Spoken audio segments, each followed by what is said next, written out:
Good afternoon, everyone, and welcome to our live coverage of Starship Flight 9.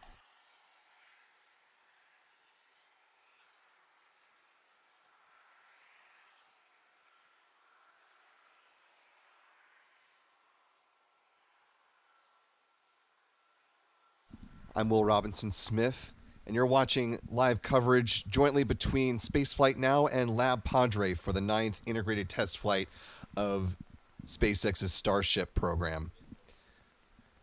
We are currently T-minus 1 hour, 55 minutes, 37 seconds away from the liftoff of this more than 400-foot tall rocket from Pad A down there at Starbase, Texas. Texas's newest incorporated city. Of course, as there is with every Starship flight, there is lots of anticipation and high ambitions for each mission as SpaceX is continuing to push the envelope for the development in this iterative program. A lot of focus, though, on today's mission going as advertised, though, since the last two times we saw Starship fly, the ship upper stage never made it through its full mission profile. It failed to complete the first burn, and so the Block 2 of the ship upper stage has never had the chance to really showcase all it has to offer as SpaceX continues to develop and work towards the version of Starship that will be rapidly reusable, as SpaceX hopes it will be for its ambitions, not only in the loops of the Artemis program, but also, of course, for, as SpaceX likes to say, making life multiplanetary, which we expect to hear more from SpaceX leadership and its founder, Elon Musk, following the launch of Starship Flight 9. For those who had maybe not been super keenly plugged in throughout the afternoon, there was originally going to be a talk from Mr. Musk ahead of the launch of this mission back at around 1 o'clock Eastern, 12 p.m. Central, but plans shift as they sometimes do, and so now the talk is scheduled for after all of this is done and dusted. Currently looking at 9 p.m. Eastern, 8 p.m. Central for the company talk to talk about making life multiplanetary.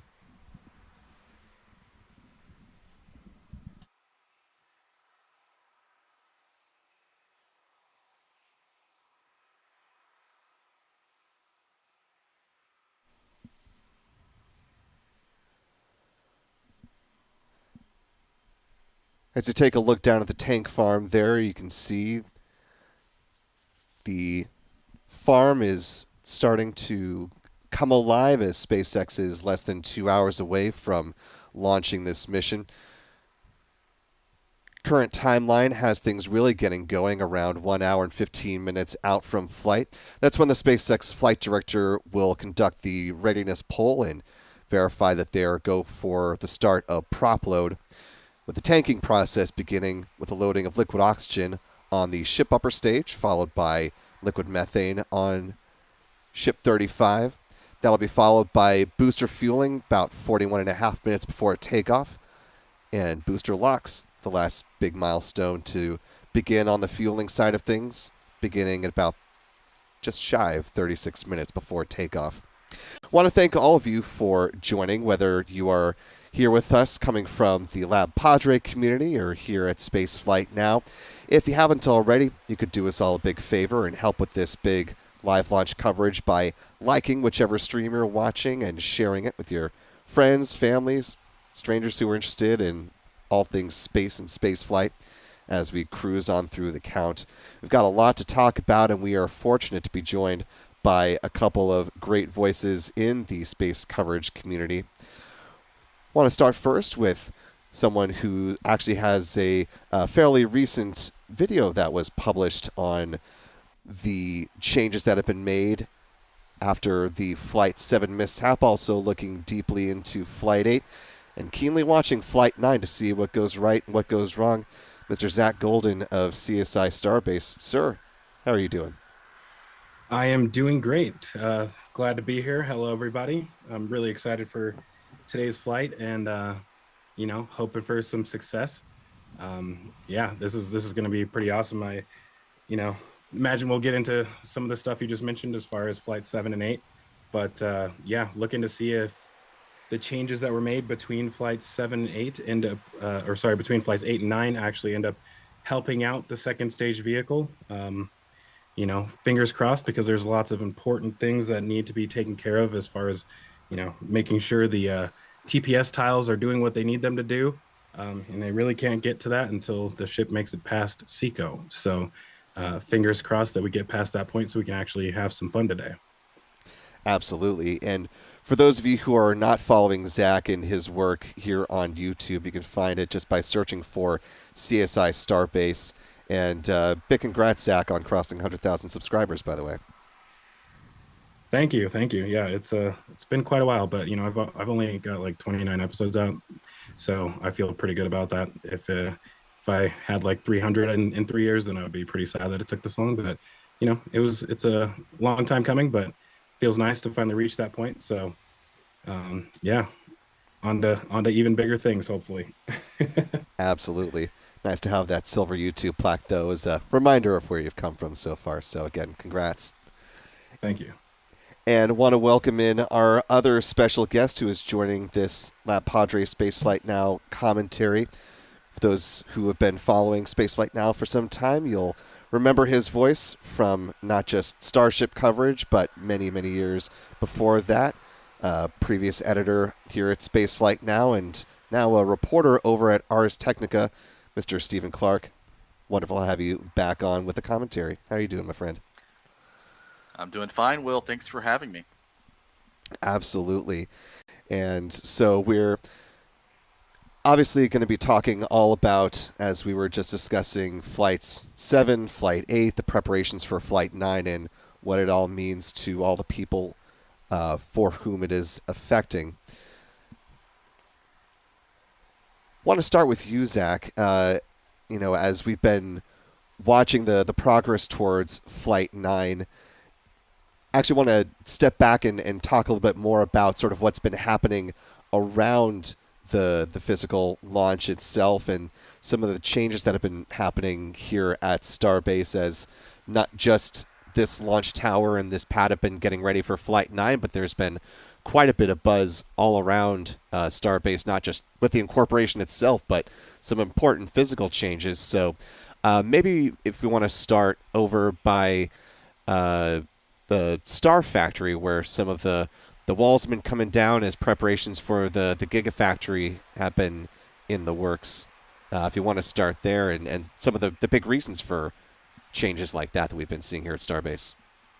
Yeah, of course. Hopefully we can probably get a view of Rover 1 camera as well as we go through some of this. So at the Star Factory, which is mostly the actual structure itself, has been complete for quite a while now. I would say probably about 6 months or 5 to 6 months at this point. But there's a lot of stuff still going on the inside. So while it may look like it's finally up and running, there's still a lot of work that it takes to actually get all of the actual workstations inside of there going. So over the last few months, they've been constructing all of those unique workstations at the Sanchez site. So each of the rotary like welding stations and all of the specialized stations for each section of the ship and booster are all being constructed at the Sanchez site. And then one by one, they roll them into the factory. It's actually quite interesting because they use that space at the Sanchez site instead of actually constructing them in place inside of the factory. I think it's probably a sign of how things have changed to some degree. So, in the past, I believe they would probably have just constructed those inside of the factory, but that involves a lot of cutting and welding occasionally. So, and by welding, I mean hand welding versus a lot of machine welding that they do with robots inside of the factory. So in general, I think they are trying to keep that space a lot cleaner than in the past, as far as, the actual factory floor. It's still a ways off from being the typical aerospace manufacturing facility where everybody's walking around in clean suits and all of that. But they're slowly stepping their way up to reaching that level. I don't think they'll ever be quite there because they don't necessarily feel like they have a reason to. It's still cool. The fact that they are building all this stuff outside kind of gives us an idea of not only what type of stations they're working on at each time. So like, for a few months, we saw them building the ship nose cone workstations, and then we saw the booster aft sections and the ship aft sections, and now the just normal ring sections. It gives us an idea of how many of each of those stations they have, and really lets us see how that production capacity is actually ramping up over time. So sometimes, because of the fact that we aren't able to actually see the inside of the factory, you don't really know what their production rate is until you start to see components move out of the factory and move into the mega bay, the 2 mega bays to be stacked. So seeing that stuff from the outside gives us an idea of where they are in that process. And I don't know, I would just off a random guess, I would say they're probably about somewhere between 50% and 3/4 of the way through outfitting the inside of that star factory. I do believe that at some point today, we were hoping it would be this morning, that we would get an actual view of the inside of the factory when Elon did his presentation, but that has been delayed until after the launch. So we'll have to stand by and hopefully we get some views then. But yeah, I imagine things are looking pretty good inside of there. And, in preparation, as you mentioned, for the Gigabay, they did need to clear up some space in front of the Star Factory. So that included completely demolishing the high bay, which was a long time coming, in my opinion. I've been kind of like plotting on its demise for the past 2 years, pretty much. But they've continued to find reasons to keep it up and running for quite a while. They most frequently used it for stacking nose cone sections onto the payload sections. And then anytime they had like a test tank or a unique structure that they were constructing, they would do it inside of that building. And that kind of helped prolong its life for a bit longer. But they've finally finished bringing down the last 3 remaining skeleton walls of that structure. And they are currently, if we were to take a look at Rover 1, you could see just a huge pile of structural steel out there that they're slowly shipping away. And once that's complete, they will actually begin foundation work on the Gigabay. So that also required them to make some modifications to the front of the Star Factory and remove we call it it's a little hard to describe it, but it's a little wedge-shaped component of the building that was right on the front left corner of it, which was basically like a hallway that allowed them to move nose cone sections out of that building. And they ended up removing that and basically having the entire side of the building be flush. And they installed a new door and basically creating space for that Gigabay. There is a chance that this could be the beginning of the end as far as tank watching goes, actually being able to see components move out of the Star Factory and into stacking. So, our access to this stuff is kind of diminished over time. They used to actually store a lot of these ring sections outside for days at a time, which allowed us to see them from the air and from the ground and get a really good idea of like how all of these components were constructed. But now with the Star Factory completed, the only time we really see them is in the process of moving them from the factory to the bays.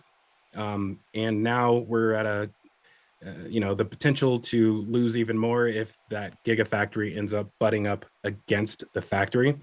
That will for sure be the case in Florida at the Roberts Road facility. They are more than likely going to attach the Gigabays to the factory, which in all honesty is the ideal way to do it.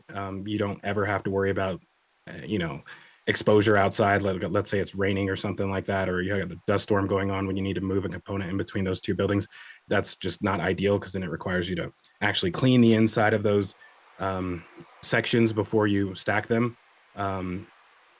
So, ideally that would be the way to go. However, for our own viewing pleasure, we would probably prefer for that not to happen. So as you can see in this view, you have those 4 doors right there. And in order to actually keep production going, I don't think the Gigabay is going to be able to actually go up against the Star Factory, because if you have construction, you basically have to move those ring sections through the construction zone each time you wanted to reach Megabay 1 and Megabay 2.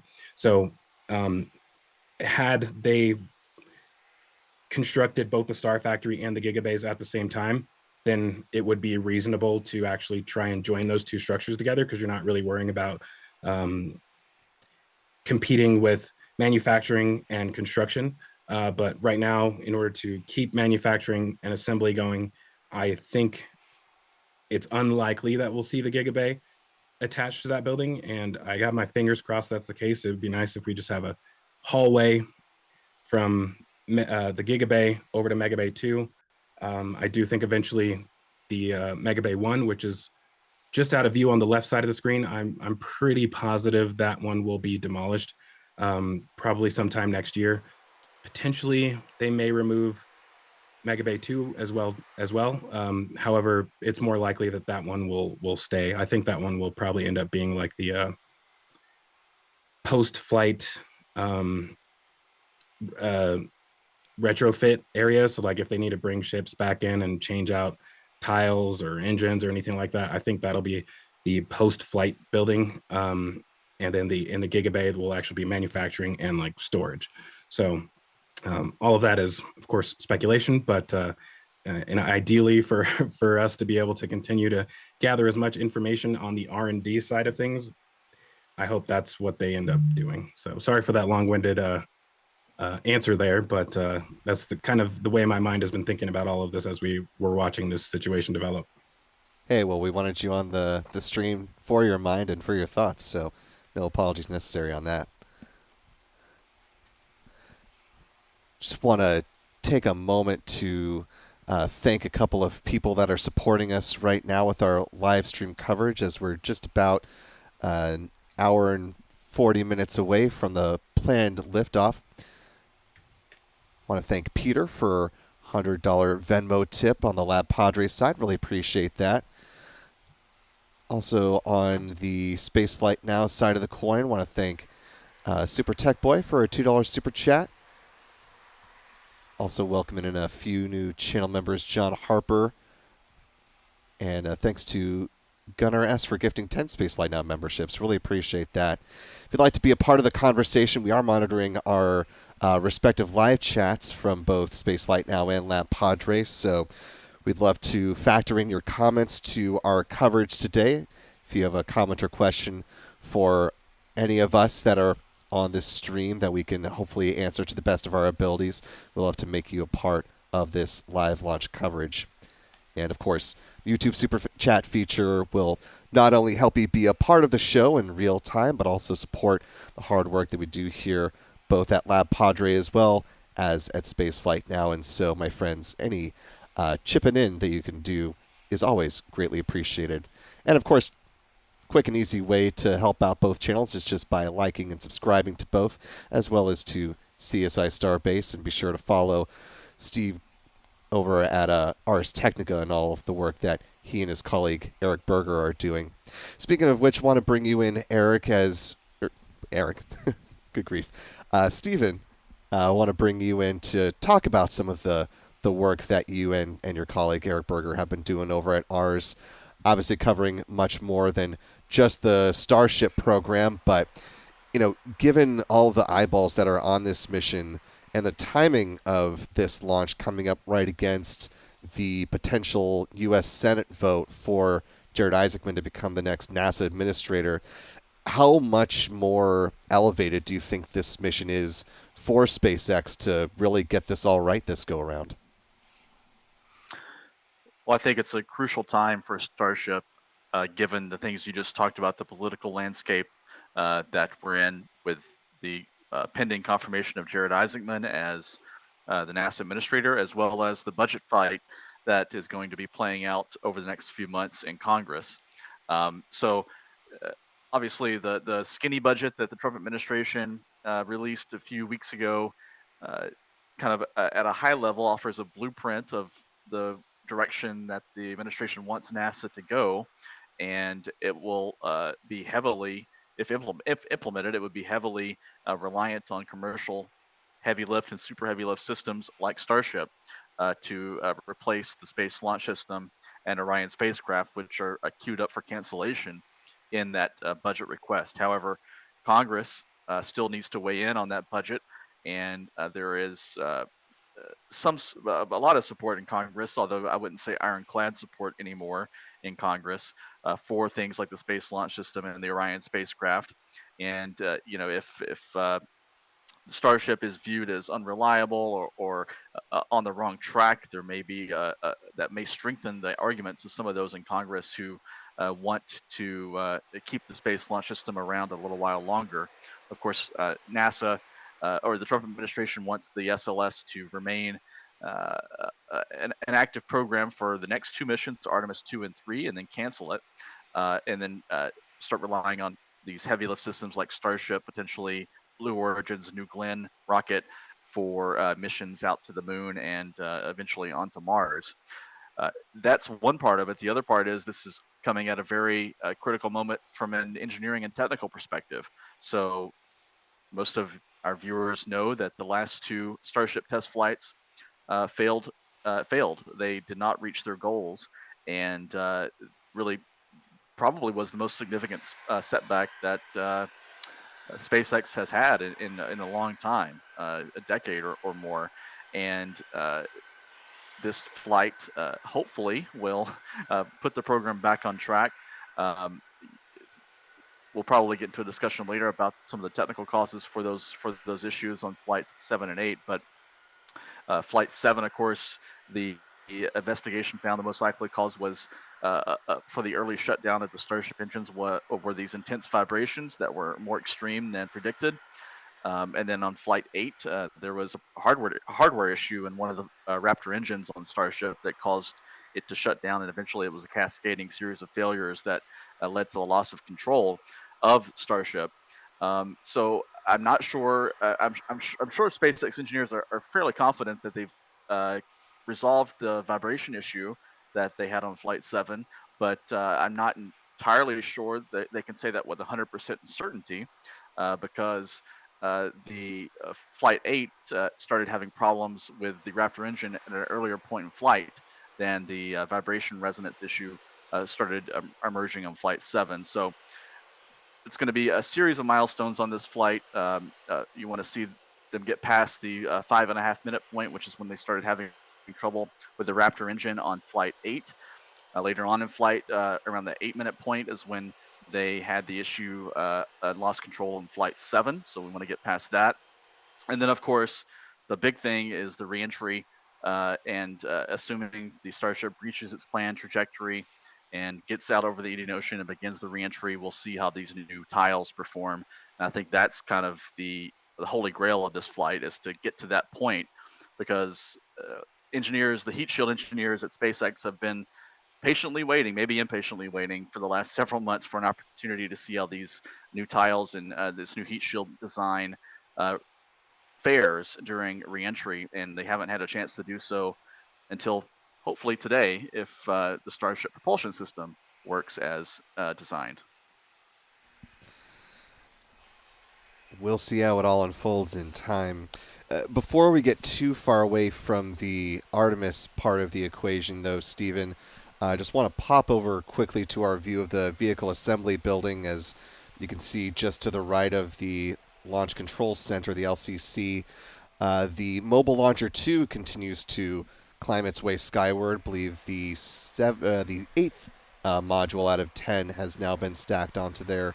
As you know, the skinny budget does have the SLS and Orion pieces of Artemis phasing out after Artemis 3, but at the time being, none of those contracts, like the one with Bechtel, have been canceled at this point in time. So, you know, obviously a little bit of a crystal ball question, and I hate to do that to you, but, you know, what do you think would be the future for a lot of this hardware? As, you know, we can see some of it here at the Kennedy Space Center right now. Obviously, a lot of pieces of future Artemis missions for the SLS rocket are in flow, both at the Star Center for Lockheed Martin and the Orion spacecraft, at the Michoud Assembly Facility down in Mississippi or in Louisiana, and the Stennis Space Center, obviously, you know, standing by for future RS-25 engines for the SLS core stage.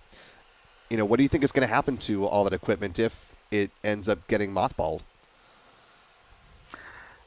I wish I knew. Well, I don't, I don't know. I will say that I think the piece of hardware you're looking at there, Mobile Launcher 2, is probably first on the chopping block. It's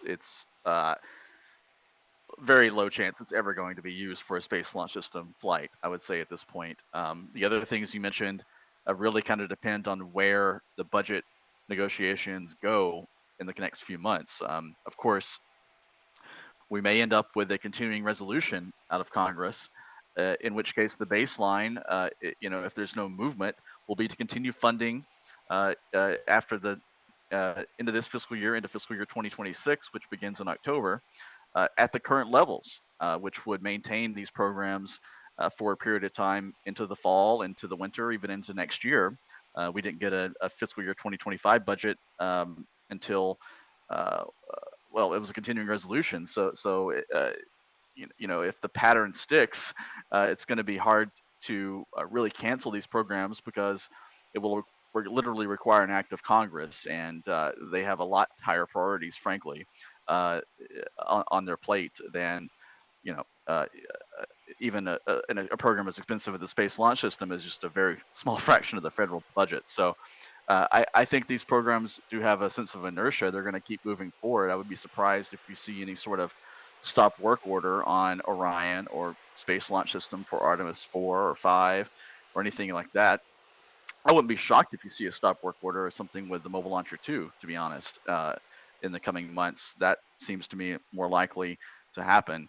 But I think that we'll have to wait and see. I know that's probably not the answer you wanted, but it's probably the answer you expected. Will is I'm not sure how it's going to shake out if the programs are canceled beyond Artemis 3.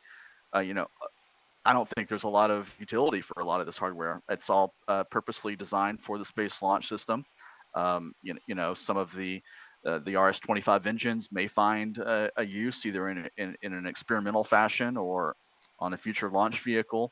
The Orion spacecraft potentially, Lockheed Martin could try to commercialize that in some manner and keep that alive. That could be one way this goes. The Space Launch System, I don't see any future for if it is canceled beyond Artemis 3.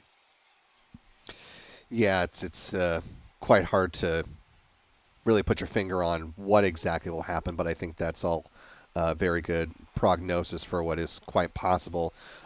Pivoting our eyes from the VAB to another part of the Kennedy Space Center, we are also watching out at Launch Complex 39A, where SpaceX keeping busy over here on the Space Coast. You've got a Falcon 9 rocket that, as we've been beginning our broadcast here, rolled out to the pad, and you can see there is currently in a horizontal configuration. It'll be brought vertical in the next several hours ahead of tomorrow morning's planned launch of another batch of Starlink satellites, which will be the final mission that's planned ahead of the upcoming private astronaut mission to the International Space Station. That is Axiom Mission 4, or AX4, currently targeting a launch on June 8th, heading up to the space station for a roughly 2-week stay. But of course, germane to our conversation today is not necessarily what is at the heart of the camera view here, but it was just off to the right-hand side, the Starship tower that has been receiving quite a bit of work over the last few months in preparation for Starship flights here.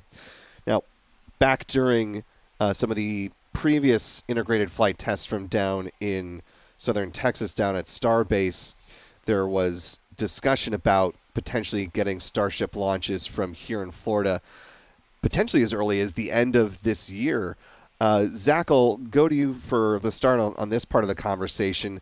Given the setbacks that we've seen with the Starship program in, working through the upper stage issues, based off of how fast you're seeing them move with some of the pieces and work that's being done over at Pad B, do you think it's realistic that this Starship tower could be conceivably active by the end of the calendar year? Yeah, I think that's pretty likely. Obviously they've gotten the new launch mount in place right now, so there's still a lot of operations that come once they've done that. They, in my opinion, I think rolled it out a little bit sooner than they would have liked to. I think there was some concerns with like crane availability that forced them to install it a little bit earlier before actually fully outfitting it. There's also a possibility that they were up against actual weight constraints with those cranes, and so they couldn't add anything else to the launch mount without lifting it in place first. So as it currently stands, they have about 4 of the 20 hold down arms in place right now, so they still got to add the other 16.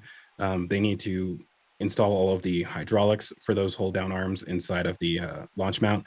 And then the actual gantry structure, which is basically taken over as the launch mount, honestly. The launch mount really only has the hold down arms and the hydraulic system for that, and everything else that used to be in there, the spin start system, the ignition system for the outer 20 engines, all of that has been moved out of the launch mount and into the adjacent gantry structure. So they're making good progress with that. They're working super hard, and with the delays between flights 8 and 9, they've gotten quite a bit of work done that probably would not have happened otherwise between that time period. So they still have to finish that, installing all of the mechanical systems that feed from the gantry to the booster QDs that will be on top of the launch mount, and also the hydraulic systems that are basically on the outside of the structure and feed into the inside. So they have to join all of those systems together. Obviously get their first tests of that system done. And right here, you can actually see that gantry structure in the foreground of the launch mount right there. I guess we can actually pivot also to what is going on in this video, which is the basically structural verification test for the chopsticks. So I wish I would have gotten a count of the mass for these, but I think that right there is 400 tons. I believe that's 4 of the larger water bags right there. So they basically performed this test. They did another one this past week where they, instead of having them shortly suspended from those chopsticks, they were actually probably about 70 meters suspended from them below. So really long cables that they had suspended from the chopsticks, and they added much more weight onto those. So I would say the test that we just saw right there was essentially what they would need to do if they were planning to catch the ship on this attempt. That weight right there is about what you would test for the ship. They did, like I said, end up adding a lot more mass after this with the second test. And I would say now they're probably certified for both the ship and booster. So they have the chopsticks pretty much good to go. The one thing that's still missing would be the actual ship QD structure, which, as you can see, is on pad A is attached directly to the ship QD. That does not exist on pad B right now. It's been really just sitting at the Sanchez site for months without too much happening. I do believe they have finally started to make some progress on that, which we'll probably see in next week's flyover. But it's a bit of a mystery why they've kind of not been putting too much effort into getting that done. But that is definitely a big thing that still is remaining. So beyond that, most of the flame trench is done. They're still connecting a lot of the water systems. The launch mount has about half of the manifolds that supply the deluge plate that's on top of the launch mount. So basically, I call it the booster bidet system. Same thing that's on pad A, except for pad B, it's on top of the launch deck instead of below the structure. And about half of those manifolds are connected, and they still need to run the actual main water lines to those manifolds. The water manifolds, or the water lines that run from the water tank farm to the flame bucket underneath, those are mostly connected. I believe they probably still have some work going on in the actual flame trench. But beyond that, they are currently taking a little bit of pause, obviously, with today's launch, but they're working on the area in front on either side of the openings of the trench. So they're actually basically I'm creating the secondary pad, I guess you can call it. So when the all that exhaust is flowing out of the trench. You basically have two different pressure zones that exist on the surface and above, where the plume is actually exiting. So it does have the potential to actually lift any concrete that's there off of the ground. And so they're basically drilling a bunch of pilings like they've done for pretty much every structure at the launch site at this point. So they'll be able to tie that in to the actual slope of the flame trench. And that's what they're currently doing right now. So it's two separate pads that are on either side of the trench that they're working on currently. The actual walls of the trench are complete. Most of the plumbing from the tank farm to the launch tower and launch mount are nearing completion. Another big thing that they're still working on is the actual water supply system for the deluge. They have all the tanks in place. They still need the gas generation system, which actually forces that water out. So that's something they're still working on. I think overall, we're probably looking at, I would say 4 to 6 months before it's ready. I'm pretty sure in today's broadcast, they'll probably give us a timeline that's quicker than that. But I don't know, just based on watching this stuff so much over the last few years, they don't seem to be moving at the pace that would be required to pull it off any faster than that. When they were trying to get Pad A back operational after Flight 1, that was insanely fast work that was going on there. They're kind of nearing that right now, but they're not quite moving that fast. So I don't personally see end of the summer being a reality. But I do think that potentially they could have all of the hold down arms installed, and with the chopsticks being ready, basically in condition to lift a booster and a ship already, theoretically they could at least fully stack a vehicle, for the purpose of just verifying that they can do it. Probably about midsummer, I would say, maybe even within the next month, depending on how fast they get to work with installing those arms.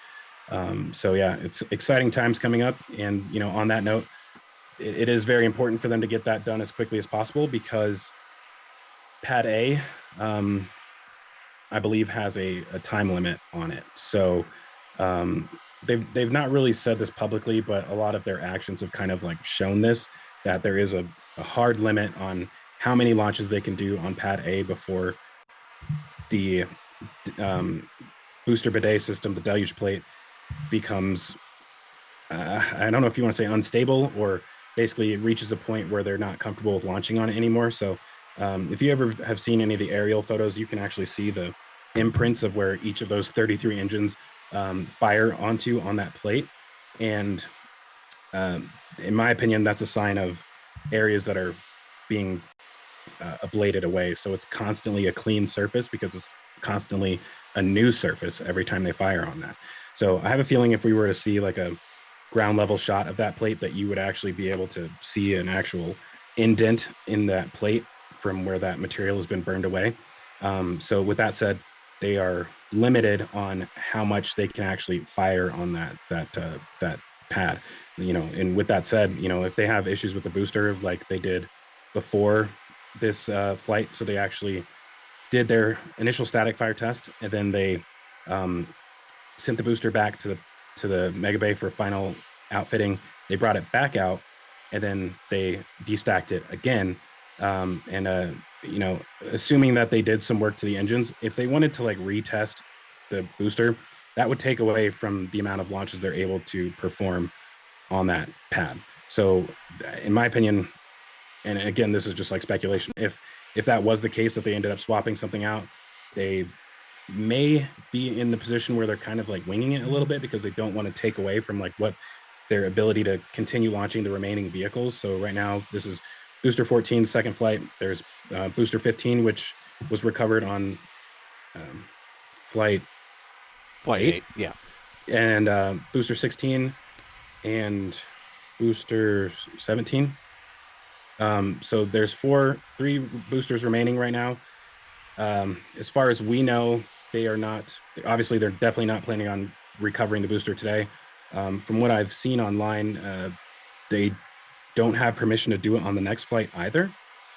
So I do think that they'll probably be at least expending boosters for this flight and the next one, possibly until Pad B is online. And, you know, we'll actually see if that ends up being the case, if they end up redoing the launch license again to allow them to catch either booster 16 or booster 15 on the next launch. But yeah, I think there's a combination of things that are leading to that situation. So for one, and you know, we're kind of getting into the plan for today's launch, which is to actually basically perform an experiment with the booster, which is to fly at a higher angle of attack during its descent after the boost back burn. So what they're saying is that the increased angle of attack will actually reduce the descent speed, which will require less propellant for the landing burn.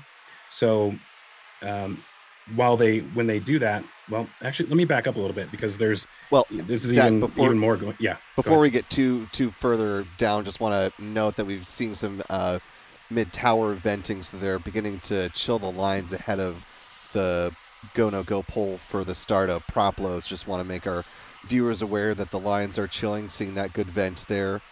And we're just about an hour 15 out from the planned launch of this Flight 9 mission. So just want to note that for the time marker there. But go ahead.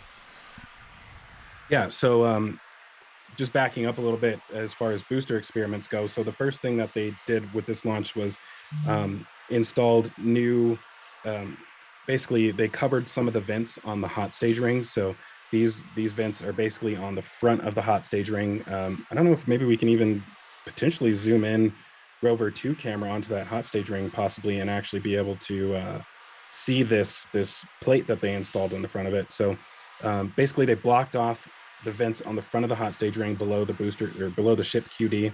And the goal for that was to force the booster to turn a certain way during hot staging.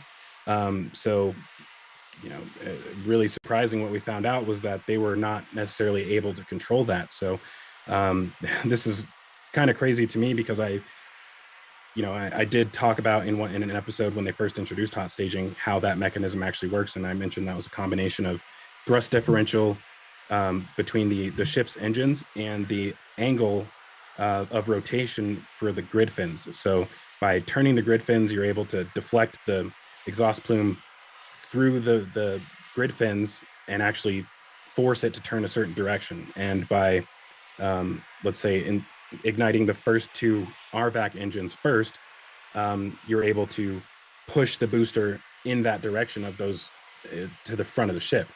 As it turns out, that was partially correct, but it's not quite as sophisticated as I was initially thinking it was, thinking that they actually had control of it by saying, okay, ignite these two engines first, this one second, ramp the two in the front up first so that it flips backwards. As it turns out, it's kind of random. So it's a bit odd to me that I'm guessing they don't have that kind of control authority with the timing. And in this in this view right here, you can kind of see that those vents just below the ship QD, you can see that you're not able to see through the hot stage ring. That's the vents that they're using to basically block the flow of exhaust from one of the sea level engines. And by doing that, it will force the booster basically towards the tower from this view. So that basically guarantees that it flips in a certain direction. By doing that, the booster is no longer guessing which direction it's moving. So not necessarily guessing, I would say reacting to it. So I guess from what they've explained in their blog post, they're basically just firing the engines on the ship, and then the booster has to react to whatever happens. And that's something that we've seen on every flight, is that the orientation of the booster has been different every time. And it's weird. I actually thought they were doing experiments to just try different flight profiles with the booster after hot staging, but as it turns out, it was literally just random. So they were actually carrying extra fuel to compensate for that. So like if the booster turns perfectly back to the launch site, then it needs less fuel than if it turns to the side and has to loop around. So by guaranteeing that it's turning a certain direction. You know exactly how much fuel you're using. You don't need to guess as much. You're able to use more fuel for the boost phase of flight, which gets the ship further down range. But by going further down range, you also need more propellant to return back to the launch site. So I think that because of that, that's part of what's going into the experiment today, where they're actually going to attempt to fly at a higher angle of attack during the descent. And the goal for that is to increase, I guess the higher angle of attack will lower the descent speed, which requires less propellant for the initial landing burn. And then from there, they're going to be doing some experiments where they're actually intentionally disabling one of the engines, the center engines on the booster, which will, I think there's a combination of things or reasons why they want to do this. So number one, you're making sure that you have engine out capability. So if you lose one of those 3 engines, which up to this point we've assumed are critical for the landing burn, that you need all 3 of them, they want to know that they can perform a landing with one of those engines out without risking the tower in the process. So that's the reason part of the reason they're not recovering it. That's the official stated reason why they're not recovering the booster, because they would rather perform that test over water instead of at the launch site. So this also kind of leads us into what is going on with the version 3 boosters, which again, like I said, we have 15, 16, and 17 left on the V2 boosters. The V3 boosters, they've started stacking over this past week or so. And with those, the actual engine configuration for the center engines has changed. And it seems like they've kind of biased the angle of the engines in order to allow them to land with 2 engines instead of 3. And I think they kind of are a little bit forced to do that. So they're shedding some mass on the booster thanks to not having all of the heat shielding for the engines. So the booster will be slightly lighter, even though it'll be a little bit taller. The Raptors will be Raptor 3s, ideally, which those will have higher thrust. So because those engines have higher thrust and the vehicle is theoretically slightly lighter, they won't be able to land with 3 engines because that'll just be too much thrust. So they'll need to do it with 2. So they want to have more control authority with 2 engines, which is kind of why they've reconfigured those engines on the V3 boosters from what we've seen. And that is another thing that's part of today's test, is verifying control authority with 2 engines versus 3. So quite a mouthful there, but I think the booster is one of my favorite parts of all of this. Just, it's such a monster in my opinion, and it's just getting even crazier as they continue to upgrade it. But that's going to be one thing to look out for today, is how that booster performs during the landing burn phase. And they'll actually basically bring it to a stop about 200 meters above the water, and then cut the engines, and it'll fall from there and probably explode on contact, which will also be cool to see. But again, back.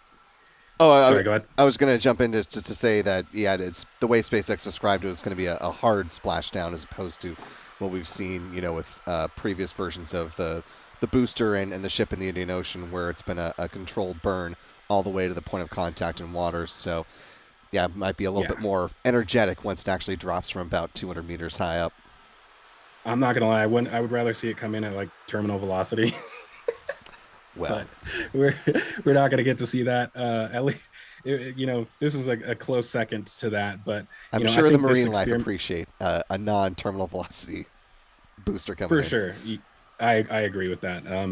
The splash would be quite intense. I think it still will be from 200 meters up. That's basically would take you taller than the tower.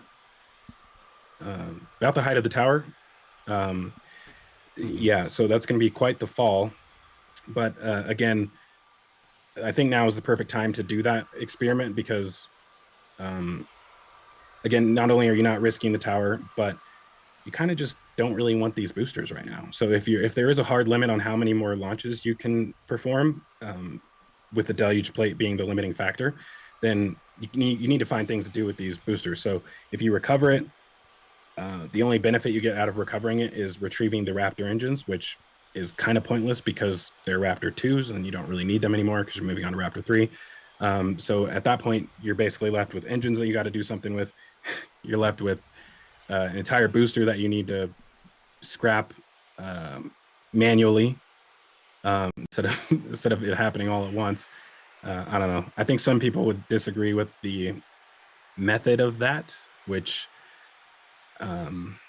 is probably why they're pairing this with another experiment, in my opinion, for just to reduce the amount of comments on that specific topic. Like, okay, you guys are going to just dump it in the sea because you don't want to recover it.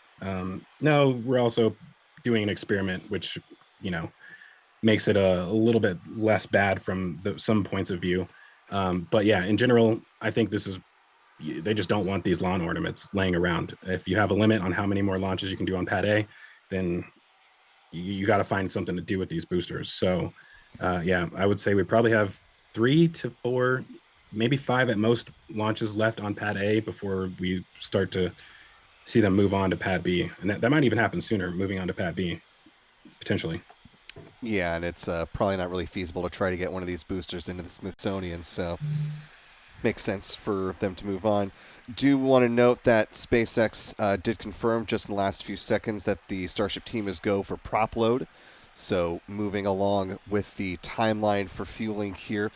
Want to go ahead and pause for a moment with the commentary and talk about what we're going to be looking forward to over the course of the next roughly hour as SpaceX gets into the fueling process here. So, of course, they did give the go-ahead for the start of prop load and tanking of this more than 400-foot tall integrated vehicle set to start at T-minus 51 minutes, 37 seconds, again with the liquid oxygen or LOX on the ship upper stage. Ship 35 is on tap today. That'll be followed at the 45-20-second mark with the fuel for the upper stage, liquid methane. Moving through the count, a few more minutes afterwards. Booster fueling begins with this flight at T-minus 41 minutes, 37 seconds, followed by LOX on the booster at about T-minus 35 minutes and 52 seconds. That'll roll along until about T-minus 19 minutes and 40 seconds when the engine chill will begin on both the booster and the ship. For those more familiar with the Falcon 9 flights, obviously flying far more frequently, including earlier today and coming up tomorrow morning, the chill down of the 9 Merlin engines on a Falcon 9 rocket will begin in the run-up to the launch, but they don't start chilling the upper stage vacuum engine until about a minute and a half into that flight. So just a little bit of difference there. Moving along with the countdown timeline for Starship Flight 9, about 3 minutes, 20 seconds before liftoff. The ship prop load will be complete. Same will be true on the booster stage, about 30 seconds afterwards. In the final 30 seconds, the SpaceX flight director will give their go for launch. The flame deflector, or as Zach likes to refer to it, the rocket bidet system will activate about 10 seconds out. The Raptor ignition sequence begins 3 seconds before takeoff, and as SpaceX likes to say, when we hit T0, excitement is guaranteed. We'll see what excitement SpaceX exactly has in store for us here today, as we're just about an hour and 2 minutes and about 40 seconds away from the liftoff of this Starship Superheavy integrated launch vehicle. Before we come back to our guests as well, want to thank a few folks who've been supporting our coverage right now. If you haven't already, you could just take a moment to click that like button, share the stream, whether you're watching through LabPadre or through Spaceflight Now. It's a quick and easy way to support what we're doing here for this live launch coverage for Starship Flight 9. Also want to thank a few folks for a couple of super chats. Our thanks to Yazada for a $20 super chat, saying thanks for covering this. Foom with a $10 super chat, saying hope all goes well. And Bruce Gordon with a $20 super chat who says, thanks Steven, Zach, LabPadre. For Zach, are you still unconvinced the Flight 7 and 8 failures are not related? And obviously, Zach has published a video really addressing a lot of the things in Flight 7. And I believe the Flight 8 blog, Zach, had not been published by the time that video went live. So If you want to, briefly give your I mean, I know it's hard to be brief on, all the things that came out of the learnings with Flight 8, but maybe your highest level takeaways from, SpaceX making some points to try to distinguish between what happened during Flight 7 and Flight 8.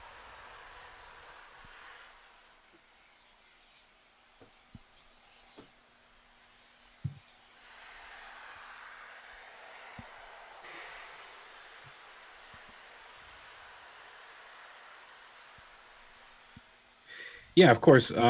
So I guess, if anybody has watched that episode, it was quite a long deep dive into a specific phenomenon known as pogo, which, that was a speculative conclusion that was basically related to, the information that was given to us by SpaceX. They didn't fully explain, and even with the latest Flight 8 information, they didn't necessarily give us a full explanation. They did, in my opinion, kind of basically lead us to believe that it wasn't pogo, simply by just not mentioning harmonic resonance anymore, and also saying that they essentially solved that issue on Flight 8. So yeah, I guess my main takeaway from that is, if that episode came out after the Flight 8 debrief, I guess it probably would have been a different episode. I probably still would have covered pogo in general, but maybe not spent as much time on it and kind of gotten into other things as well too. But that's just what I do on my channel. I prefer to cover things before official information comes out, because to me that kind of ruins the fun having all of the answers. And so, at the end of the day, my channel is highly speculative in nature, and it always will be. I do personally think that there was felt like a bit of missing information in that debrief, the latest one that they posted a few days ago. So I'm not 100% convinced that there was no pogo involved, at least on Flight 7. And Zach, just before like you I said, continue, seem to have ruled it out for Flight 8. So I don't know. There's a possibility a lot of that stuff is still valid. That's one of those things that I was kind of looking forward to hearing today when Elon was going to do his presentation, was just hoping that potentially he would go into some of that stuff a little bit deeper. But as of right now, we're going to have to wait to see after this launch if that's the case. I kind of got a little bit off track there. Hopefully I answered your question all the way. But yeah, long story short, I do think that there is a good chance that they've addressed that issue. And now they're potentially dealing with a completely different issue. And, as far as what they've said for that post-launch investigation for Flight 8, they mentioned that basically there was a hardware failure on one of the upper stage center engines, which caused inadvertent propellant mixing and ignition, which that alone is very interesting. If that's an internal thing, that breaking on the Raptors that causes fuel to go where it's not supposed to, that alone is interesting. And there's also the potential of inadvertent mixing happening within the actual tank itself, which would mean there was a leak inside of the tank. So in my opinion, that is an extremely vague statement that is open for interpretation, and again, just creates space for speculation. But yeah, they've done extensive ground testing, basically to understand that failure. They said that they've done more than 100 long duration static fire tests at McGregor to try and recreate the same conditions, which is very interesting in my opinion. That would actually be what I would expect to happen if the root cause was what I speculated it to be in that episode. Again, that doesn't mean that's the case, but that's kind of something I was expecting. But basically, what they've said their mitigations are is to essentially fix their preloading on the actual mounting for the the engines. I guess specifically they said additional preload on key joints, which I'm assuming if it relates to leaks, that would mean the actual mounting of the engines onto the aft dome of the ship. So, sometimes I guess an example of this is if you tighten lug nuts on your car, like when you put the tire back on, you always have to like place it fully back on the ground before you start to torque those nuts down. I kind of think of it similar to that, except in this case, you have a static fire test, a 60-second static fire test, where that's a fairly long burn. Maybe some of those mounting hardware is being loosened up somehow during that test, and they weren't aware of that. And then in flight, that allowed that leak to develop because it wasn't fully tightened down the way it should. So basically, after that test, they're retorquing those mounting points down to ensure that it's basically back in that same condition as it was before the static fire test, which hopefully will allow them to make it through that full duration burn for the ship. They also said that they installed a new nitrogen purge system, which I also find interesting because they said that before the previous flight as well. So I wonder if that's just a repeated line and not necessarily something that's truly new. But yeah, beyond that, they've also made improvements to the propellant drain system. Truthfully, I don't fully understand that one. I've been trying to wrap my mind around that. But the final thing that they mentioned was that a lot of the reliability issues that they've had will be fully resolved with Raptor 3. So I don't know if Raptor 3 is going to have better engine mounts, or if there is in fact some kind of harmonic suppression system, as I mentioned in that episode, that they're planning to incorporate into Raptor 3. So lots of room for speculation. Like I said, I'm really hoping that we end up getting some more information from Elon in that regard. Yeah, unfortunately, we'll have to wait and see until after Flight 9 when that talk is going to be ready to begin, which I believe, as of the last update to that, is looking like it's going to be around 9 o'clock Eastern Time, barring any future changes to that starting, and of course, probably the outcome of Flight 9 as well. Speaking of Flight 9, we're currently T-minus 53 minutes, 45 seconds away from the opening of the window and the first launch opportunity for this 400-some foot tall rocket to lift off. Ship LOX load is getting ready to begin here in just about 2 minutes. Want to bring back in Stephen Clark, space reporter over at Ars Technica, as we're continuing to watch the progress here on Starship and Flight 9 getting ready to lift off. Of course, it will be used eventually, the version 3 episode of this rocket and its program, as the human landing system for the Artemis program. But also, it's not the only one that's getting ready to make its debut as part of the Artemis program.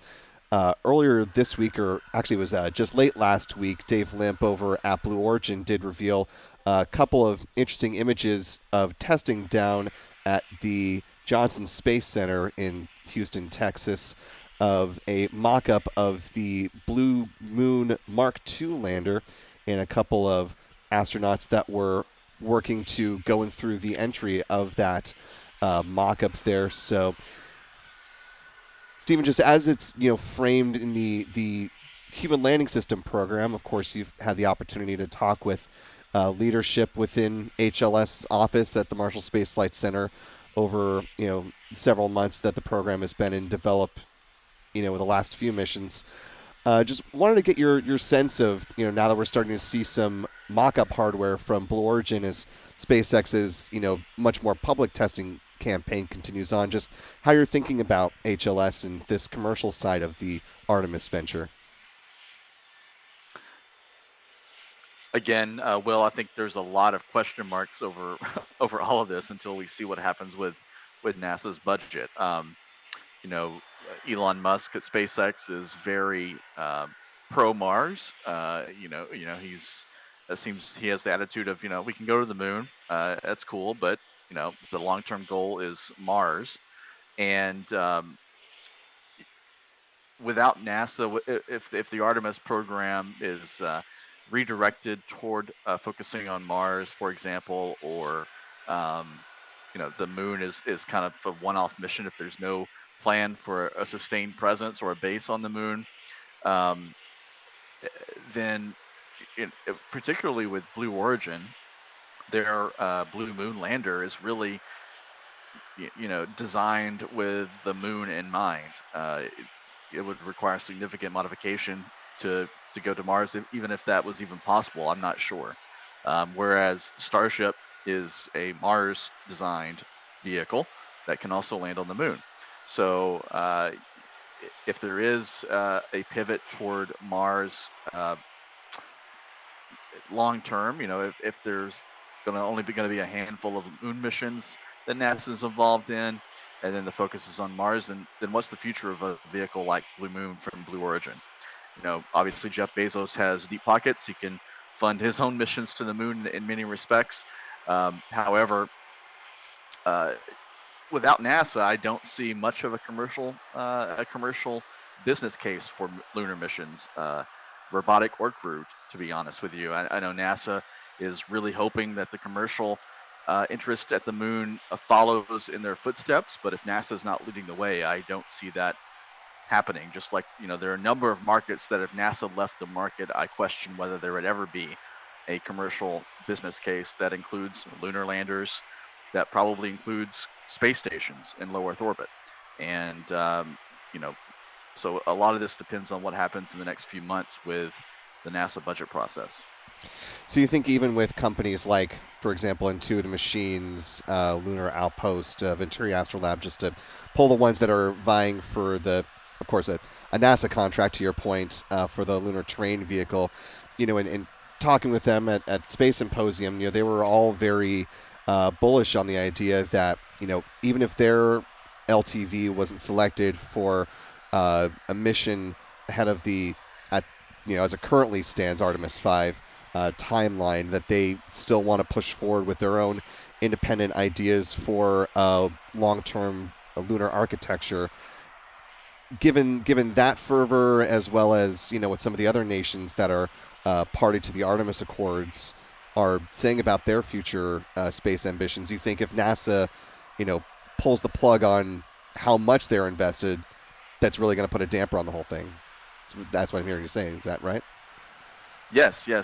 I do believe that. I hate to be cynical, but I think that's, NASA is the business case for all these companies. Eventually, 10, 20 years from now, if NASA sticks around for 10 or 20 years with a moon program, then some of these companies may find other business opportunities. But if NASA, lands on the moon on Artemis 3, let's say it's successful, and then that's it. The next step to go to the moon has to be a commercial venture. NASA's going to Mars now. Those companies, I just don't see those companies having much of a future at the moon unless they do some significant pivoting to follow NASA's lead going toward Mars.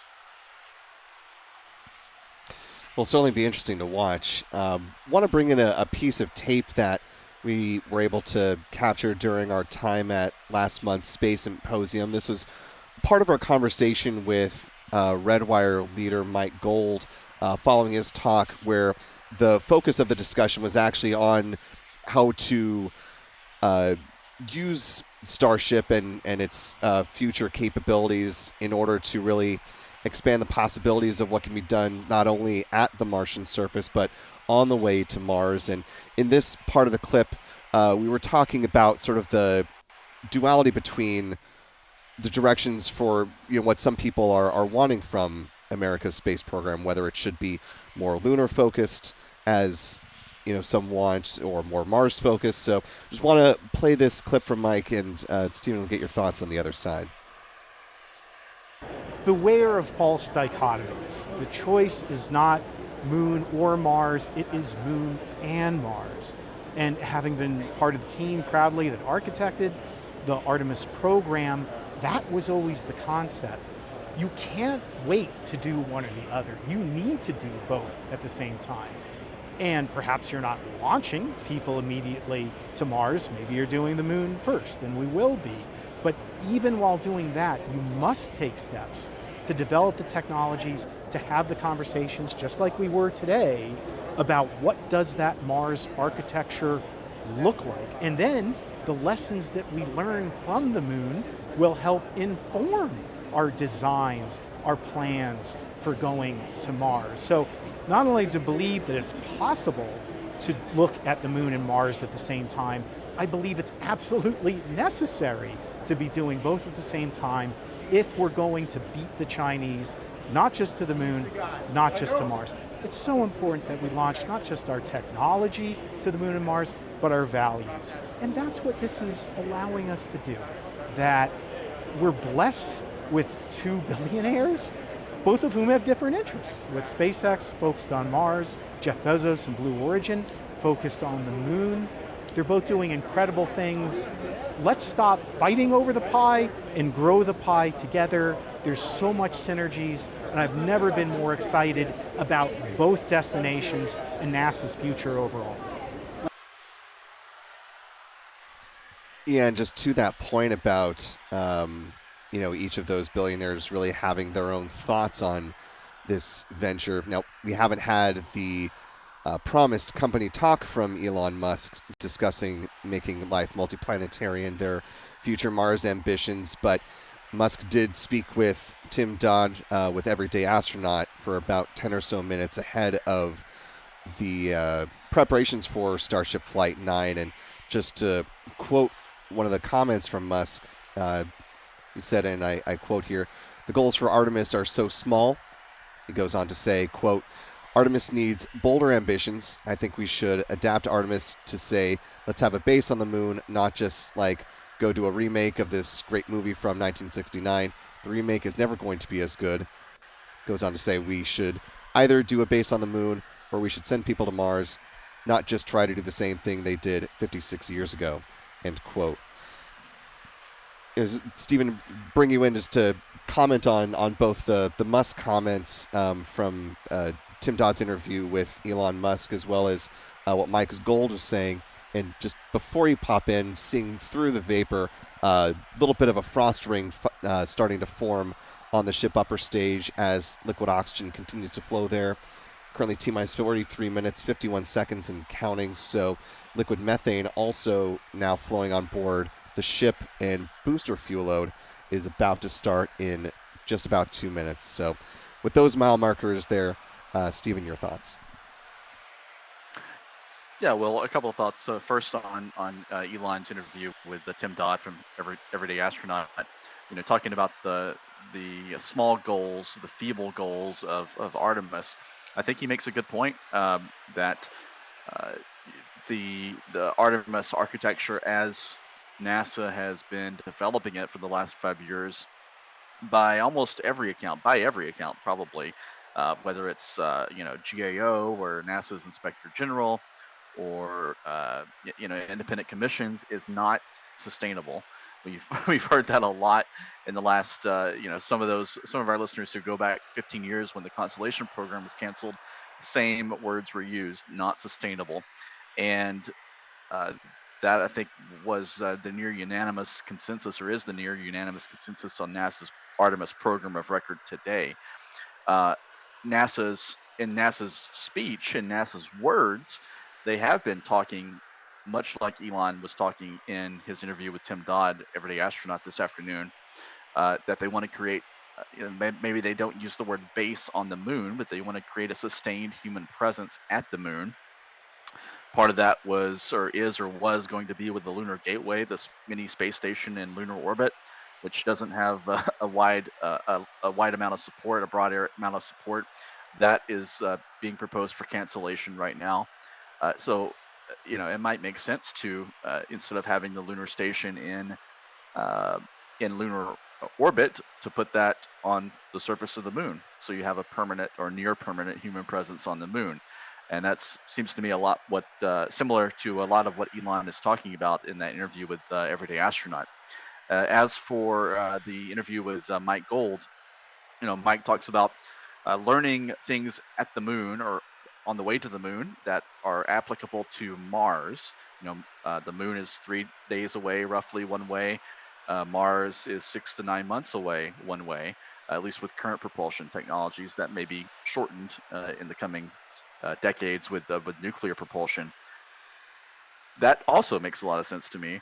However, I think that you have to choose one to do first, and going to the moon, in my view, makes a lot of sense to do first.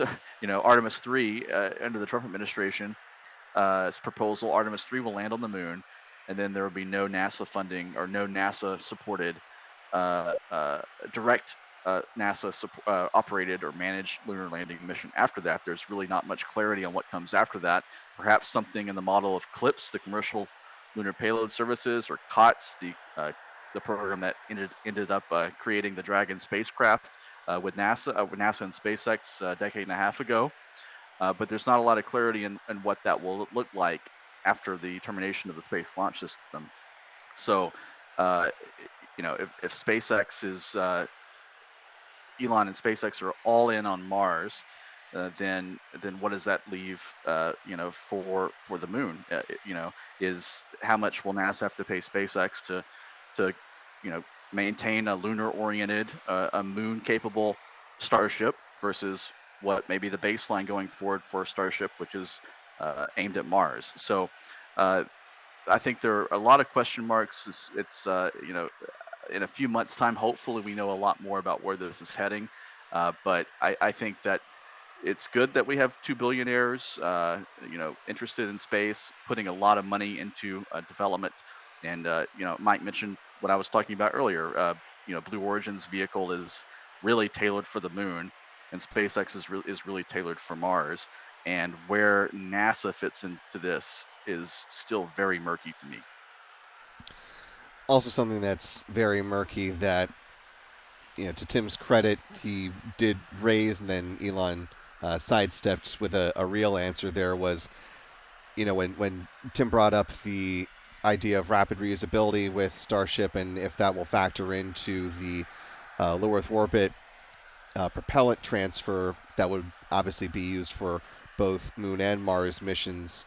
Elon didn't really address that point, went on to talk about his thoughts about the Artemis program writ large. I was kind of hoping that we'd get a real answer there as far as how many launches it'll actually take to fill the tanker in low Earth orbit before it's transferred to an HLS version of Starship or a Mars-bound version of Starship. And so hopefully that'll be addressed during the company talk tonight, but I was a little disappointed to not get a real answer to what is a genuine question of what does rapid reusability really mean in a mission sense, and what does that mean for the Artemis program, since it's a taxpayer funded venture, and it'd be nice for us, the taxpayers, to get a little more clarity on that.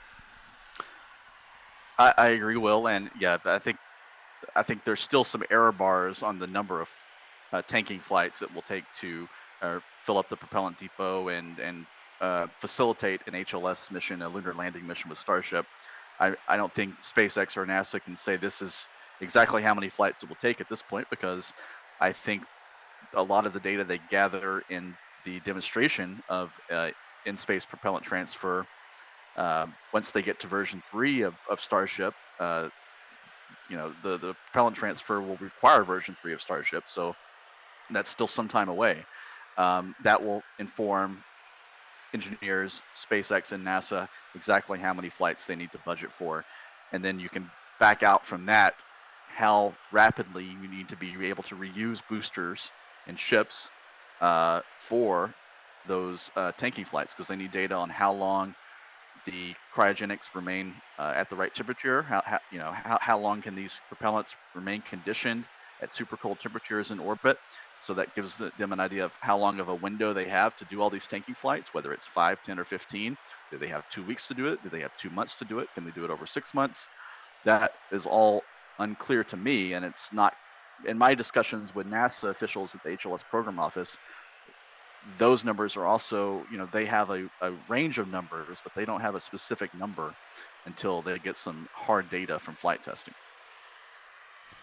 Yeah, like you said, version 3 of the ship upper stage still an unknown amount of time off, and hopefully we'll get through a full flight profile with this Block 2 upgraded version today, coming up here, ready to lift off in about 36.5 minutes. Taking a look at the next milestone that's just around the corner. We're about 30 seconds away from booster LOX load beginning, and that will be the last big piece of tanking that has yet to begin getting underway, but seeing some nice frost rings forming on the ship upper stage there. Booster fuel load also in work.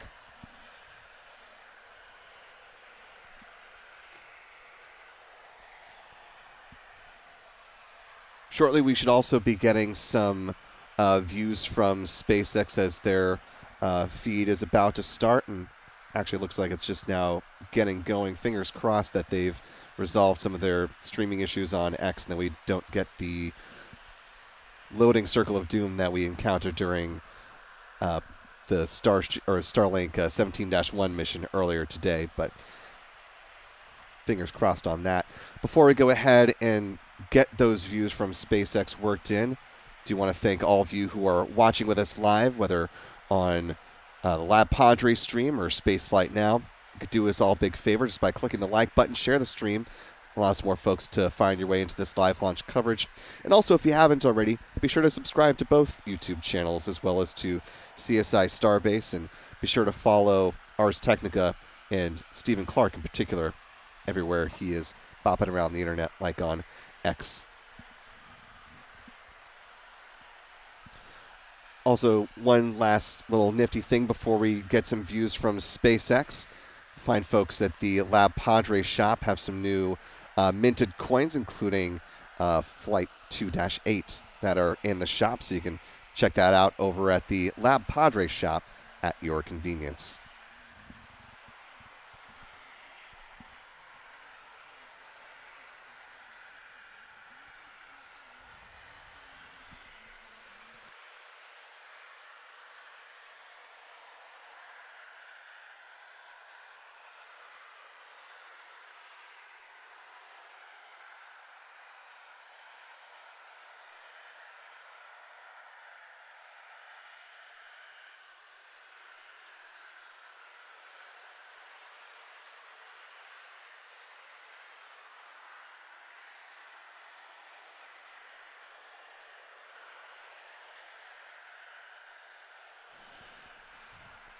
Update from SpaceX's Dan Hewitt that they are working no issues at this point in the countdown. They are continuing to target the opening of the window, so things are progressing towards an on-time liftoff at this point at T-minus 33 minutes and 21 seconds. As we've learned from previous Starship flights, if SpaceX does need a little bit more time, they do have the ability to hold the count, which would come in at about T-minus 40 seconds.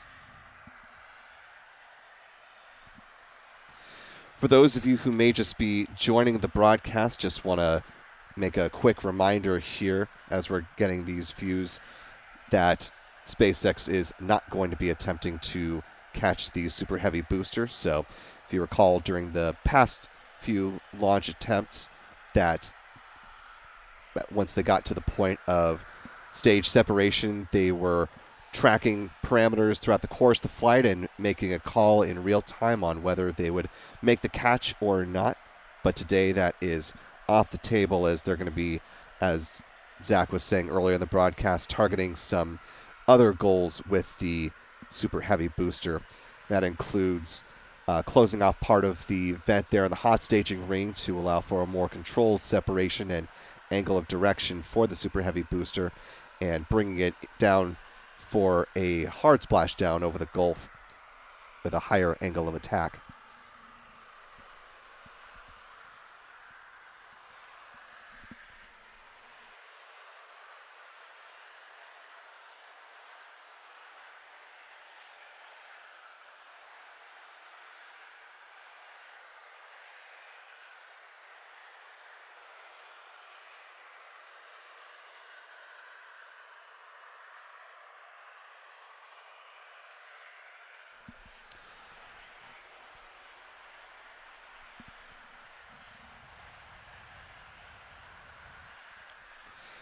as we're coming into the last 31 and a half minutes, Zach, want to bring you back into the conversation as we were talking about some of the long-term impacts that these launches have had on Pad A.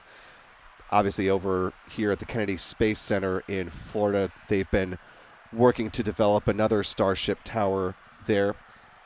The folks at Geosat actually have been doing some really nice satellite work and doing some month-to-month comparisons as they do passovers of Launch Complex 39A. So, Zach, as they continue to develop this pad and get ready to start launching Starship rockets eventually from Florida, what are some of the improvements and refinements that you're expecting to see here in Florida that they've been learning from, first with developing Pad A and currently with Pad B? Yeah, it's quite an interesting situation going on there. Luckily, they figured out that they were going to need to completely rework the launch mount before they got too deep into construction. So they did have the underground water manifold for the deluge system installed prior to this, and then they also had the legs of the launch mount installed. And luckily, they did not install the actual launch mount itself. So that reduced the amount of work that they had to do because they ended up ripping all of that out. So I think that was, I want to say, the end of last year when they dismantled the legs, and we never really got to see them dig out that deluge manifold, but assuming it's also gone because they have now started to lay down the sheet pilings, which are basically the temporary walls of the trench. So that is necessary as they're also starting to do the additional groundwork for the continuous flight auger pilings, which go, I think, about 200 feet underground, something like that. So those basically support the actual bathtub of the trench. So they're in that process of basically doing the exact same thing they did on Pad B right now. So I would say they're probably about 5 months behind where Pad B is at currently. The nice thing is that they do have, I think, the QD arm installed down there. I'd have to go. I missed that in that when we just had that up on the screen there. But I do believe they have that QD arm installed already down there. They also need to basically completely redo the tank farm. So a lot of the major components that were forming that tank farm, basically all of the horizontal storage tanks, I believe most of the pre-chill system, as far as the kettle boilers, the super cooling components for that LOX load system, all got moved down to Starbase. So like literally they gutted the entire system. They have to redo all of it. And that makes sense actually, because the system that they had in place is very, very different than what they're building for Pad B right now. Pad B's tank farm is an order of magnitude more advanced, in my opinion, than what they had initially for Pad A. And even since they retrofitted Pad A's propellant supply system, this is even more advanced than that. So in the foreground on Rover 2, they actually have all of the liquid oxygen and methane pumps there. So there's 8 methane pumps, 9 liquid oxygen pumps, which are just barely in view through the vapors right there. That should allow them, assuming they were loading it into the basically same size vehicles that we're seeing currently, that would allow them to cut the propellant loading time nearly in half, I believe. So it's like, should bring it down to about 30 minutes, if not faster. So it's going to be a completely different look once those get going. And I imagine that they probably want to basically duplicate this system for Pad 39A. And so, like I said, luckily they didn't get too deep into it, into construction out there, because they ended up having to rip all of that out and redo it. But yeah, quite a massive process going on down there. And what we're seeing at Pad B here will basically also have to be done on Pad A. So they will essentially have to demolish the launch mount. you just simply can't install a flame trench with that launch mount in place. Beyond that, Pad A's launch mount is not compatible with the version 3 boosters in any way, shape, or form. It is completely different. So they'll have to completely strip all of that stuff out and then start over as far as the launch mount goes. So that will be, creating another flame trench, building a second, I guess I'm going to call it a V3 launch mount at this point. It's more like version 3 is probably safe to call it. So they need to build another one. The question remains what they're going to do with the tower. So we can pretty much guarantee that they'll have to pull the chopsticks off and either retrofit these ones. So they could just cut these down to the same size as the ones on Pad B, or they could just remake them. So we'll have to wait to see how they end up doing that. The big question is what they're going to do with the tower. So this tower is a lot different than Pad B's tower. It is nowhere near as well reinforced. It doesn't have anywhere near the level of ground support as far as the foundation goes, and the actual base of the tower is it is shielded with steel, but it's just not the same. So Pad B's tower base is basically a two-sided steel sandwich which has concrete in the middle of it.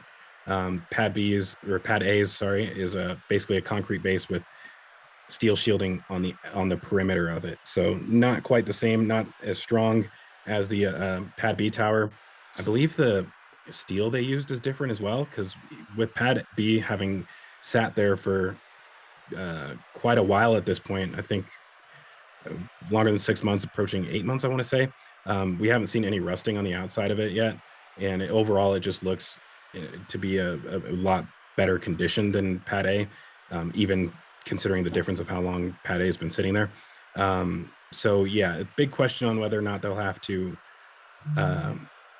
completely demolish the tower. That detail will dramatically change how long it takes for them to retrofit Pad A.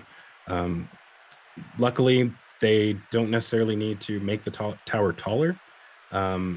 That is something that Elon had said during his last tour during the Everyday Astronaut's last tour with Elon. He did mention that the tower was going to be taller, which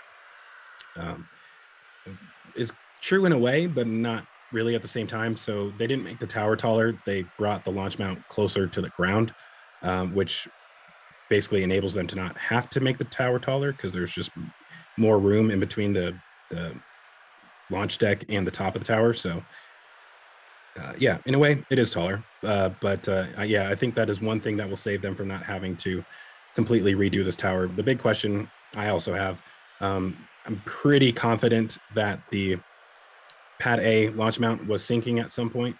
There are some indications of that, which I'm probably saving for another episode in the future. The question is whether or not the tower was sinking. So if the tower was also sinking, they may just want to completely reform the base of that. But I guess for the sake of speed, hopefully they don't have to do that. They will completely redo the deluge farm and probably remove a lot of the components that are in the tank farm directly in front of the launch mount. So a lot of that stuff will be coming out in order to make room for the flame trench. You don't want the flame trench basically shooting straight into the tank farm. So yeah, lots of excitement coming up after they get Pad B online. Lots of questions will be answered, and that will feed into what happens at KSC as well too. And I think we'll probably see them form another launch mount down there as well too, a second launch pad. I think we've started to see components for an additional tower show up, or indications that another tower will soon be assembled down there. So the question is, where will that go? I do wonder if they may put another one on 39A. So there was some signs, I think in some documentation, that they may end up having a catch-only tower at Pad 39A, which I personally would not like to see. But yeah, that is the question on where that next tower will go. They do have other launch complexes that they are in the process of gaining access to. So yeah, that's some big questions will be answered hopefully soon at Pad 39A. I think Stephen, you may have more information on that than I do. Actually, I haven't paid much attention to the actions going on at KSC, honestly.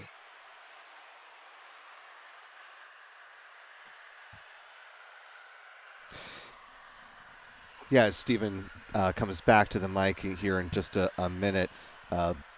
Space Launch Complex 37, the now former home of the United Launch Alliance Delta IV rockets, which had its last Delta IV heavy flight with NROL 70. That is now being looked at by SpaceX for future Starship operations, and I believe as of right now, it's still with the Department of the Air Force going through environmental assessment and reviews, and a final determination on that has not yet been made, but that has been going through its necessary processes. I know they've done public scoping on that here along the Space Coast. There were a couple of in-person meetings in Titusville, as well as in Cape Canaveral, as well as at least one virtual meeting, to my recollection. So things are progressing with that pad, as are things as well over at Pad 39A with its environmental checkouts, which also has NASA in the loop as well. Stephen, if you wanted to add anything else to that, if I might have missed something. Yeah. Well, I think you hit all the pertinent points there. I will say that, as those who have followed developments in Starbase know, these environmental reviews take a lot of time, and I'm not anticipating the Space Force is not anticipating any finding from the environmental review and authorization to begin construction at Slick 37 or the Slick 50 new pad alternative for this would be the second Starship launch site at Cape Canaveral. Not expecting any approval for that until sometime next year. So I would say probably at least 2 years away, probably more, at least 2 years away from seeing a Starship fly from Pad 37 or the theoretical Pad 50. Yeah, probably still a good ways off from that.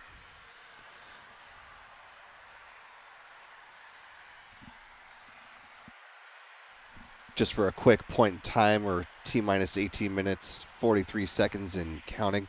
At this point, the Raptor engine chill process is getting underway.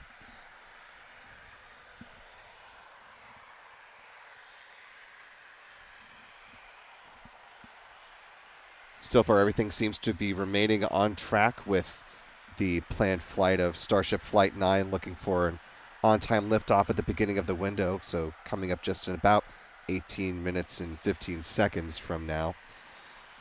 The next big fueling milestone coming up is going to be the conclusion of ship prop load at about 3 minutes and 20 seconds before liftoff.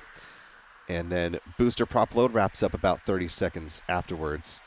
That'll be followed by the SpaceX flight director giving their go for launch at the 30-second mark. So things continue to progress well from a tanking point of view.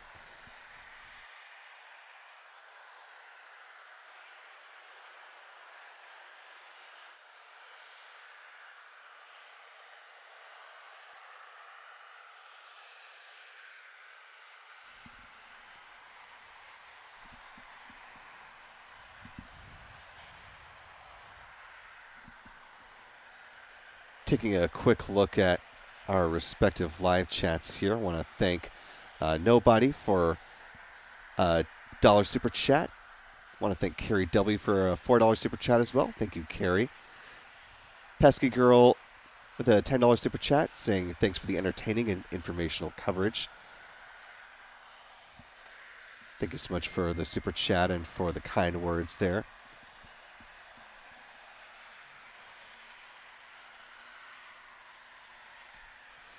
And also want to thank channel member Jeff Hansen for a $10 super chat, who says, go Starbase, go SpaceX, go Starship, Godspeed, S-35, and B-14.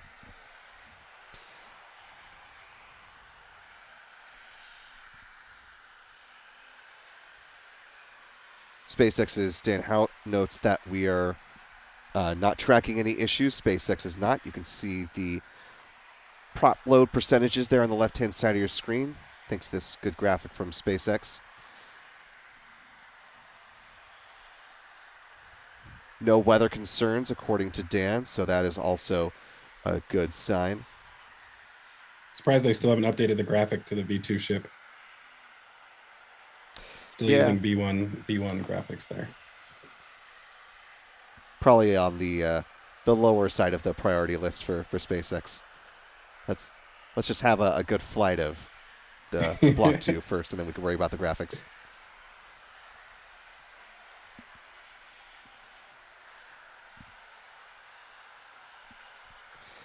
There's also a nice view of the hot stage ring, though I'm not sure if we're quite seeing, Zach, what you were talking about earlier with the block vents that'll be on display during staging this go around, right?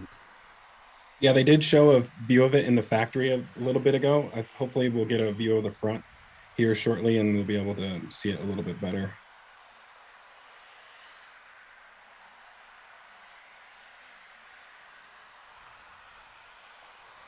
And actually, SpaceX commentators just talking about the changes for creating a directional flip of the booster, so perhaps they will hone in a little more directly on that in just a second here.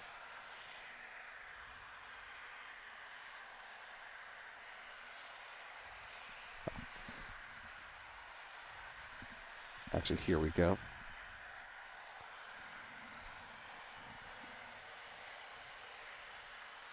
This is a comparison of the various staging events that have happened from previous flights.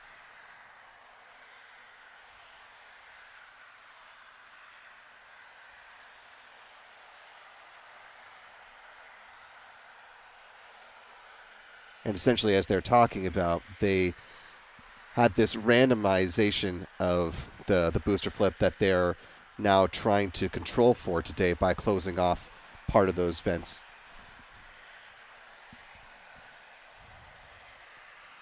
So that'll be a key feature that they're trying to demonstrate. And Zach, I know you've mentioned in some of your videos that the booster development is really something you're keenly interested in. So how crucial in your mind is being able to control the directional shift hot staging event in a flight like this?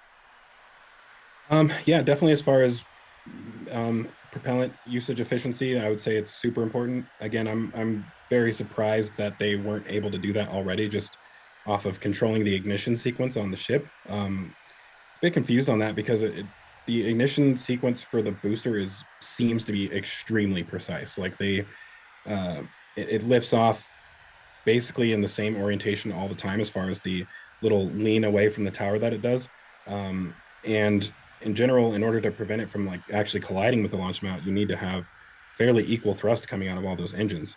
So I'm surprised that they don't have the ability to do the same thing on the ship. And, you know, one thing I explained in that episode was that like simply by igniting the ones on the front of the ship first, the two RVACs, followed by the one in the back side of the ship, you could easily control that. So I'm a bit baffled about that it wasn't easier for them to actually control that.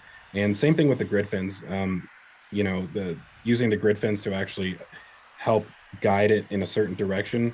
I guess it's pretty clear that the differential thrust from the engines has more of an effect than what the grid fins are doing. So that does actually make sense though to some degree, because I was a bit confused on a few of the flights that the directions that the grid fins turned didn't match the direction that the booster actually moved during the flip. So I was beginning to think there was something weird going on there, and now we at least have some answers on in that area. So yeah, this will be interesting to see. Not only, well, we basically know which direction it'll move now. It'll move towards the front, basically the front of the ship. And the question, in my opinion, now is going to be how fast that flip happens. So now that you're basically guaranteeing that it turns in a certain direction, you also have to kind of worry about how fast it moves in that direction, because you don't want to turn so quickly that you cause a lot of fuel sloshing. So yeah, it'll be interesting to see in general how the booster performs during that maneuver. Yeah, interesting to see that, as well as during the landing sequence having one of those 3 center engines out and bringing in one of the middle ring engines to compensate for that. Obviously, testing a bad day case scenario will be an important one thing to for add SpaceX onto to that, work through and make sure that they can address that should it happen unintentionally in a future flight, right? Yeah, one thing to add about that, I've always been under the assumption that they needed as much vent capability as they can get in order to reduce the damage to the top of the booster. Like, you just want as much of the volume of gas that you're putting out to be able to escape. So by blocking a little bit of it, you're actually increasing the amount of pressure in the interstage. On other vehicles that do hot staging, that typically results in the actual destruction of the hot stage interface. So it will be interesting to I imagine that's part of the test here as well, is to figure out if the actual hot stage ring can handle it. Because there is a possibility, a non-zero possibility, that it could actually destroy the hot stage ring, at least the front side of it, as the ship is firing those engines. Not gonna lie, I kind of want to see that, as long as it doesn't affect what the booster has to do after, because I'm pretty sure it could probably, since it's gonna jettison the hot stage ring anyways, as long as it doesn't damage the booster, I think it would actually be kind of cool to see a failed hot stage ring.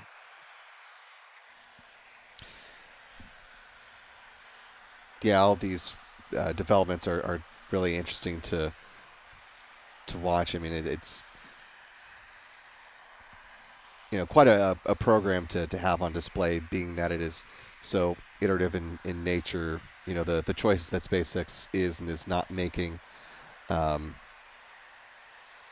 really says a lot about their thought process throughout this whole thing. And speaking of going into the thought process, actually within just the last couple of minutes, we saw a new piece by Stephen Clark's colleague Eric Berger over at Ars Technica, who had the opportunity to speak with Elon Musk ahead of today's planned launch attempt coming up in just about 8.5 minutes. So, Stephen, I don't know if you've had a chance to read through your colleague's work. Obviously, you've been on the line with us for our broadcasts, but if you've had a chance to peruse some of Musk's answers from that, I wonder what kind of jumped out at you from that back and forth.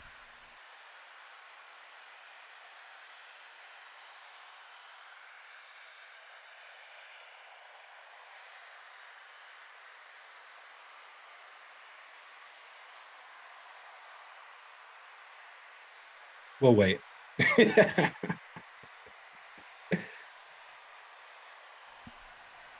Steven, just checking to see that we got you still here with us.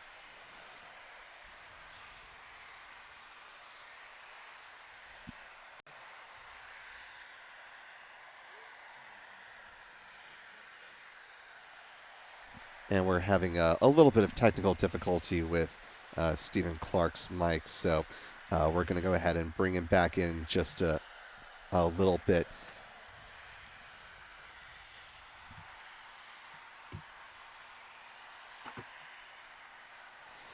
Just one thing, maybe Zach, if you want to hop on this one, just looking. Oh, okay. I hear we have Stephen Clark back on the horn. Stephen, can you hear me all right? Yes, loud and clear, Will. Can you hear me? Perfect. Got you back. All right. So, just wondering if you had a chance to peruse your colleague Eric Berger's latest write-up with his conversation with Elon Musk in the run-up to this launch. Just what were some of your top-line thoughts coming out of that? Yeah, just reading through it now, as a matter of fact, and I think it just reiterates the fact that this is still an experimental program, still a test flight, and they've learned some things about the engine bay on the Starship in these last 2 flights that have been ended prematurely, and Obviously, there was the resonance, the vibration issue on Flight 7, and then something literally, I guess, broke in one of the Raptor engines on Flight 8 that led to its demise. And Elon Musk tells my colleague Eric Berger that he feels like there's about an 80% chance that they've got those issues resolved. And just reading through his comments, he said they had to tighten bolts that attach the thrust chamber to the injector head on the engine, and they had to work on some of the seals and get some of those technical issues resolved. I'm still reading through the story, so bear with me. I'm going along as I'm talking, because this just went public just a few minutes ago. So and it's in a Q&A format. So I'm just reading through it as many of our listeners probably are. Yeah. So as you peruse that, Zach, just to bring you in on one of the things that was just mentioned, as we're hearing that the range is still green, still looking good. In one of his comments, Musk told Eric Berger with Ars Technica that the timeline for flying the Raptor 3 engines is, according to Musk, at the end of this year. Does that kind of jive with what you were thinking, Zach, based off of what we're able to publicly see on the development of the Superheavy booster, and where the ship upper stage is this time, that the end of the year is realistic for Raptor 3? Yeah, that was one thing I kind of predicted in my latest episode, that they're probably at least 6 months out from that. It's a bit difficult to, I'm glad we have confirmation on that. It was difficult to actually speculate on that specific topic because of just the things that we've seen. So NASA Spaceflight does have their McGregor testing facility cameras, and through those cameras over the last few months, we've seen several failed Raptor 3 tests where it actually results in, an engine rud. So it does seem like they've been encountering issues with Raptor 3 development.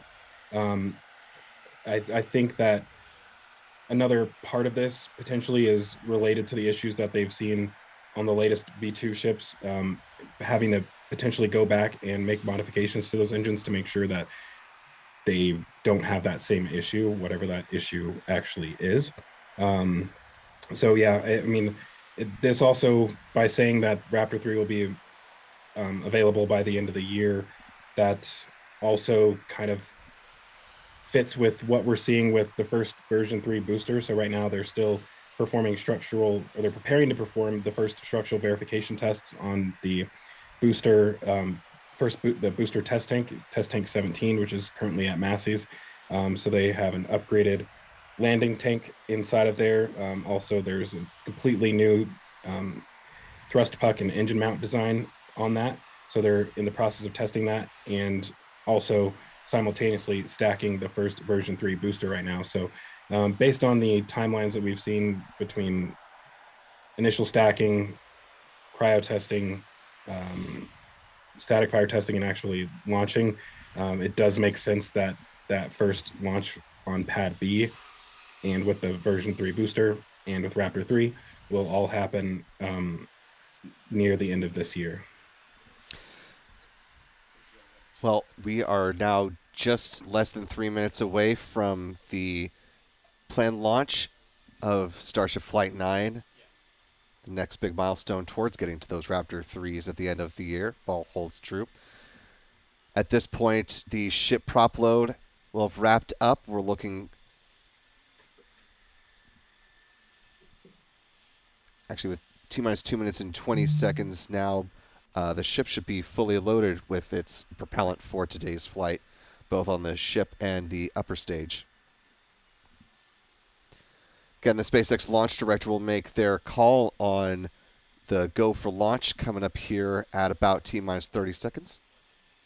Although we are hearing from SpaceX commentators that they are going to hold at T-minus 40 seconds, so a hold will come into play once you see the SpaceX clock hit the T-minus 40 second mark. Our clock will also freeze as well.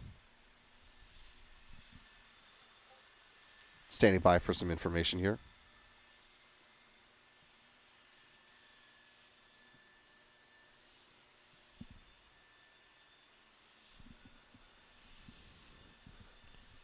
let's go ahead and listen into SpaceX commentary. We will expect to see the clock pause at T-minus 40. And then again, we've got a couple of minutes. They can work through the issues. If we're able to clear them, we can still launch today. If it's something that we can't, we can always stand down, turn around, recycle, fly again tomorrow.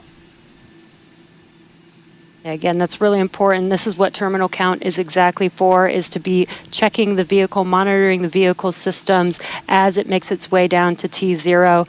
And again, this gives us the ability to catch anything and be able to hold, as Dan has been saying, and recycle if we need to, or pause so that we can work through those issues and see if it's something that we need to stand down for. And as Dan mentioned, we will be holding at T-minus 40 seconds, so in about 20 seconds from now. Yeah, so we'll hold there. And they'll work through these final checkouts on, sounds like just one of those Raptors on the first stage on Superheavy, which, as you said, we're reflying it for the first time. 29 of those 33 engines have already been used in a launch, one of which has already launched Twice, and we'll go for and its is getting ready for its third time. Right. And you just heard our flight director for the day, Joe Sliker. He just shared that we are going to hold at this T-minus 40 second mark. Keep an eye on one of those Raptor engines on booster.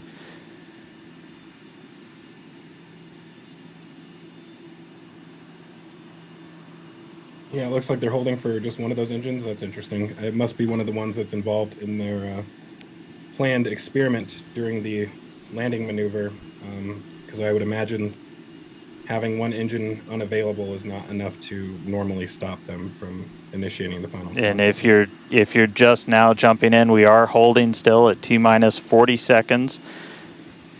Watching one engine, waiting for temperatures to kind of get to a zone that we want them to on one of the engines on the booster, on the Superheavy booster, getting ready for its second ever flight.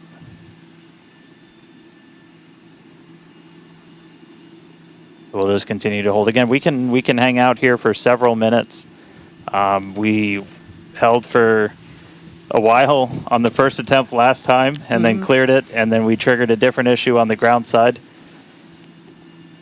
But again, this is exactly what it's for. This gives us the best chances at success. And the clock is rolling. There we go. All right.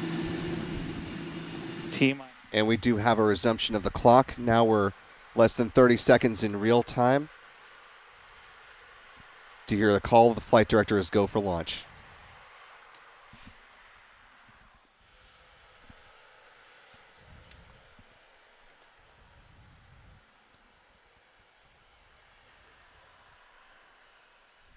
Standing by. We're at hold again.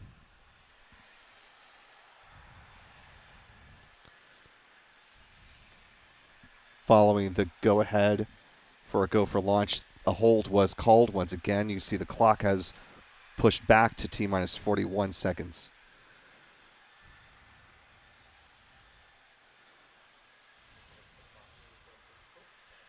Yeah, luckily for us, they did not trigger the deluge system during that countdown, or else we would be looking at an abort.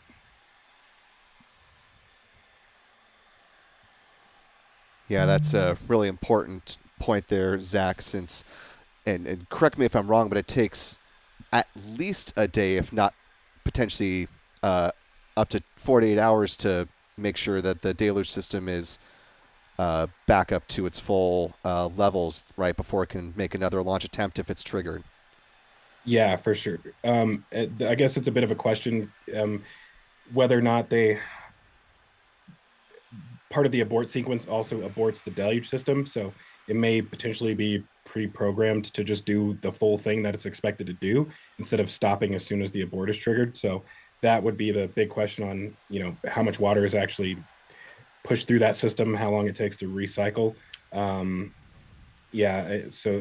a lot of questions there. As far as the booster or the actual vehicle goes, I don't know if they've specifically said their capability for holding, but given that the prop load time has basically been cut in half from 90 minutes down to 45, I would imagine that they at least have 45 minutes of hold time available. Well, they did mention they have several minutes, which didn't sound quite as optimistic as 40, though that would be nice for them to have that much margin. We are hearing that there is a tower-related ground side issue that they are currently looking into and figuring out if this is something that can be worked through now or if they're going to have to stand down for today's launch opportunity. The very latest from SpaceX as they continue to hold at the T-minus 40-second mark. Yeah, that's interesting. It must be the QD arm, if I had to guess, because I would imagine that would be one of the only things that would stop them, considering they're not planning to catch the booster. So, interesting call out there. Yeah, I mean, that sounds very reasonable, just like I said, given... Although, even if the tower is not going to be used for a catch, are there still receivers on the tower that they would still have in the loop to monitor the booster, sort of like what they did for some of the earlier flights where they weren't intending to catch it, but, we're going through some of the, internal and external motions? Or do you think that that's not in the loop for something like this? If they, for some reason, still plan to simulate a booster catch, yeah, I could see that being a thing. I'm not sure how critical the rest of the tower is for actually, capturing telemetry or anything like that during flight. So, or actually communicating with the vehicle. That's a question we no longer know the answer to. They have... And Zach, I'm going to... Sorry to cut you off. It sounds like they're potentially coming up to a decision point here, so let's go ahead and listen into SpaceX commentary, and we'll hop back in just a moment.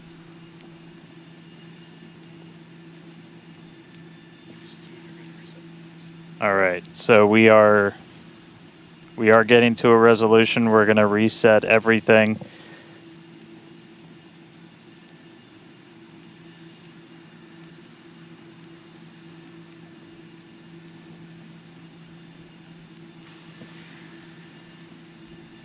Not entirely clear what reset everything means in this case. They're currently still I holding think it means Control 40. Alt Delete and then reboot. All right, so we're going to see the clock. It is now rolling. Here we go. We ascend. And Zach, to your point, they noted there was an issue with the quick disconnect, and note that there may be another issue.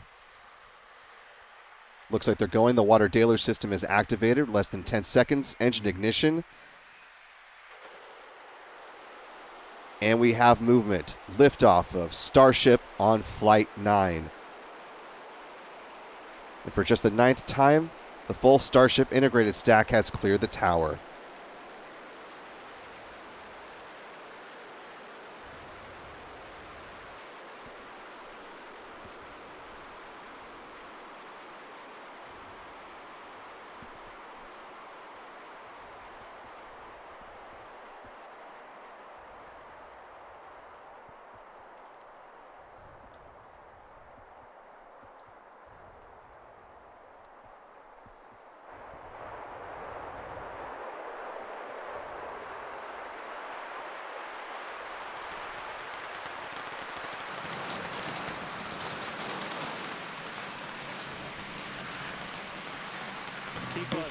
About 40 seconds into flight.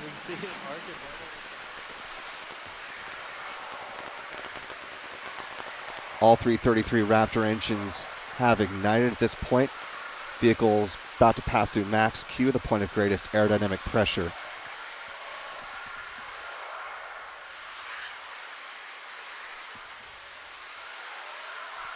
Confirmation of max Q. About a minute and a half to hot state or super heavy MECO, most engines cut off, and then a hot staging seconds afterwards. Looks like good on camera or onboard views. Clear picture, nice view of the Texas coastline. Mexico as well.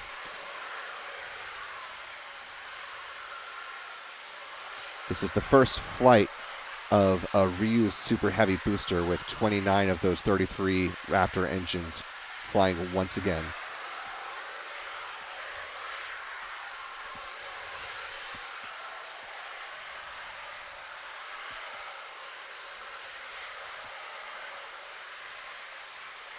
Still appears to be a good initial burn. Coming up on about 30 seconds before Superheavy MECO. Most engines cut off.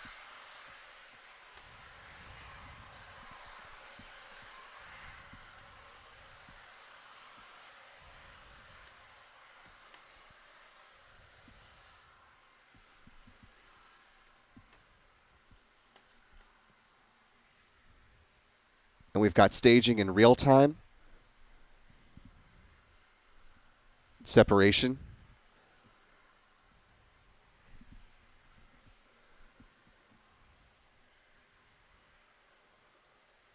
SpaceX feed coming in on a slight delay, so we'll see these events replicated beyond our tracking cameras here at Starbase, thanks to LabPadre. Coming up on 3 minutes in flight. And you can see the ship upper stage just off the edge of the Superheavy.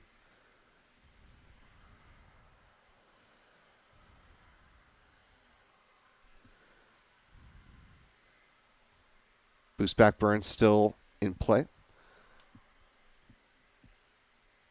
Just about 15 seconds away from the end of the boost back burn in real time.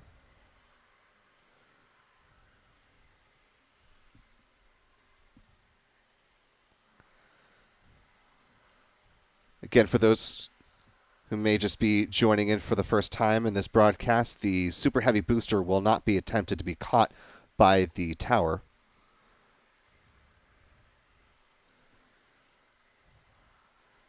Coming up at about T plus 6 minutes and 19 seconds will be the Super Heavy landing burn start.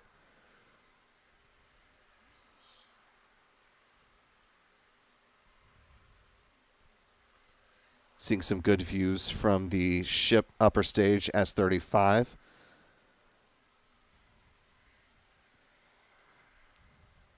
Continuing to climb at about 111 kilometers in altitude.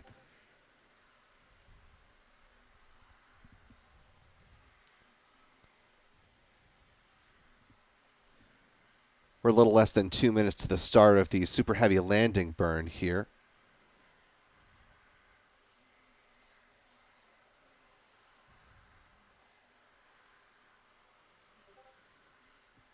Seeing some of the excess liquid oxygen being dumped. This is intentional on the booster stage. You can still see the hot staging ring. Actually, that's that little dot just beneath the booster in this tracking cam view. Uh-oh. Bit of a fire in the aft section.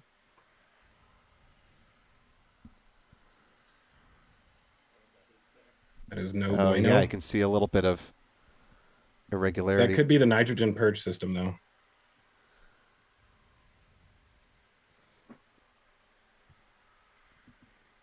Yeah, they haven't mentioned anything about that, so hopefully that's intentional.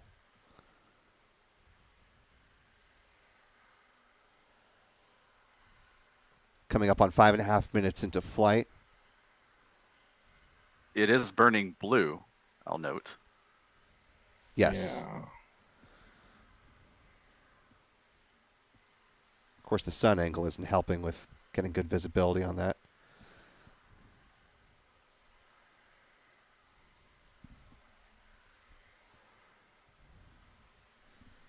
The glow that you're seeing in the aft section of the Super Heavy booster, that is not the burn starting just yet. That is just the glow of the heat off of the shielding there.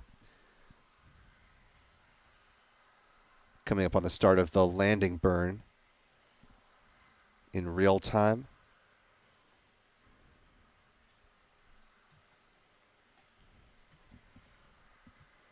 There you can see it looked like the start of the, yep, there's the,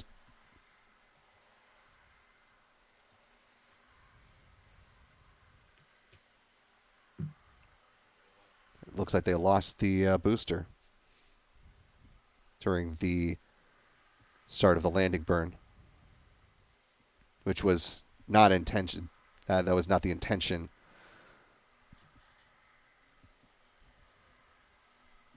Unclear if that was actually the landing burn itself.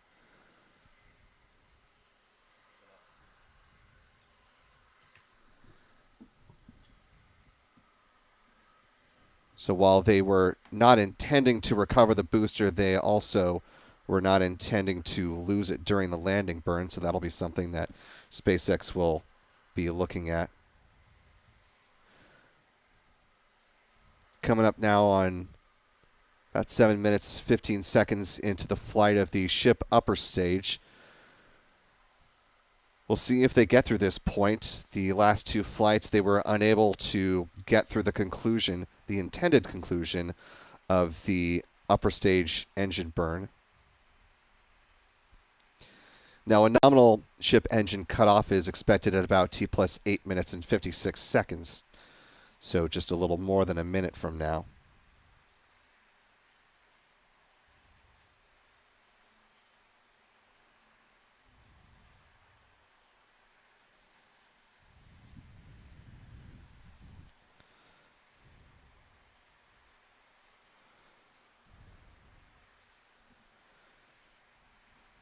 Less than a minute remaining in this burn.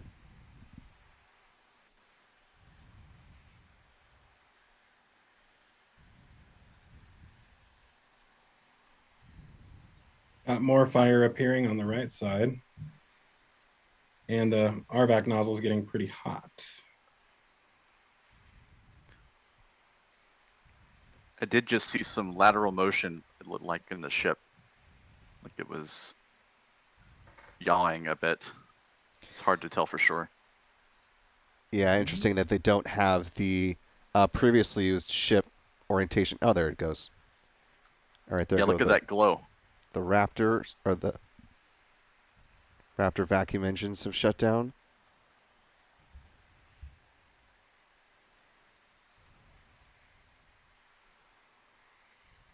Sea level should be shutting down right about now.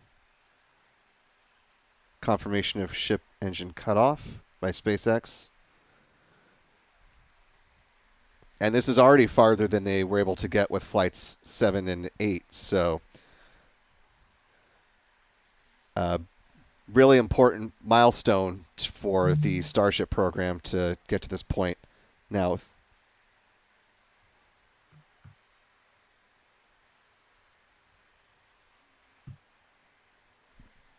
Is that motion normal?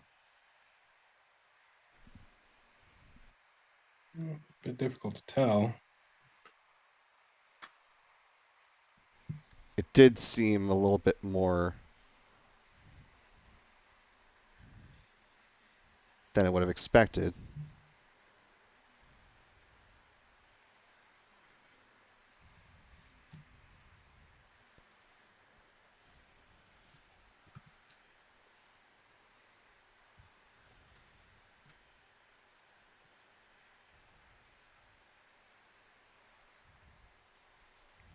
Kind of hard to gauge the orientation here without the Earth view.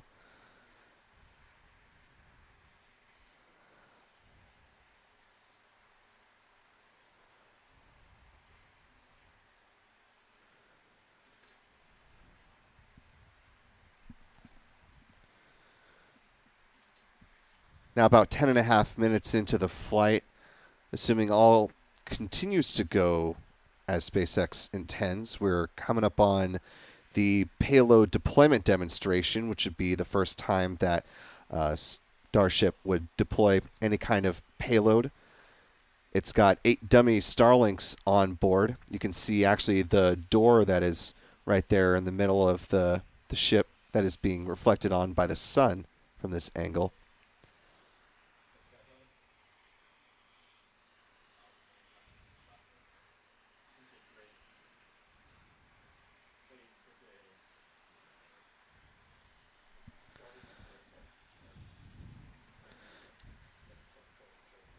So as we continue to watch these upper stage views, Stephen, I'll bring you back in first. Just your initial thoughts on the first time a Block 2 version of the ship upper stage has made it to this point in the flight, and you know what you're expecting with the next couple milestones here with the payload deployment and the in-space relight demonstration.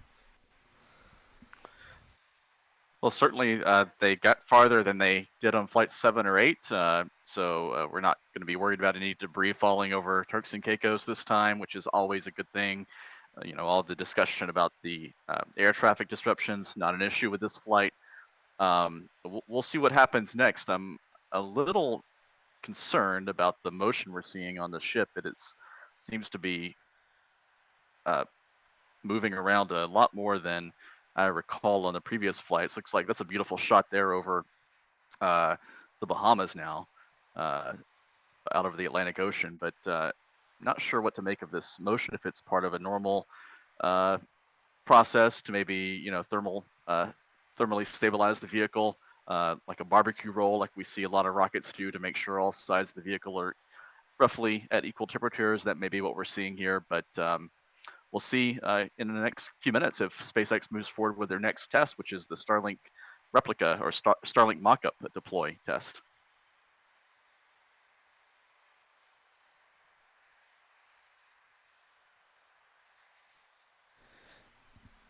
Zach, I'll go to you next. Your thoughts on where we are in the mission, and Stephen's thoughts about the orientation of the vehicle that we've seen so far. Yeah, very interesting. I'm kind of going back and looking at footage again. I was just looking at re-looking at the shutdown there. Very, very interesting differences from past flights. I mean, overall, it seems like everything is fine. I mean, they do have RCS thrusters, so they theoretically should be able to reorient the ship if there is any like odd things going on with that. I guess if they make it to payload deployment, that will be a big sign that everything is going as expected. But I mean, so far everything obviously looks much better than the last two flights, so that is fantastic news. I'm sure they're really happy that they made it past there. I do think that there was still some issues going on there leading up to SECO, and it honestly seemed like it held on by a thread there. So yeah, very interesting. I'm hoping they give more details about that later.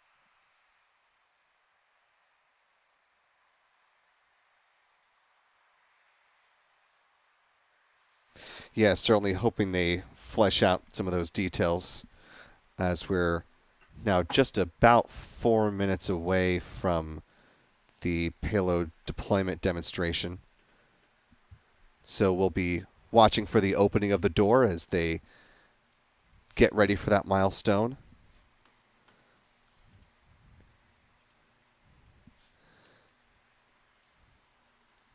And as they commentators are just noting, they've only opened the payload bay door once during Starship flight while it was in space along a suborbital trajectory. So that in of itself will be a notable milestone. And then, of course, the actual deployment. Actually, you can see those simulator Starlinks right there now. A look live inside the payload bay of Starship. A rare glimpse inside the interior of this upper stage while it's in flight.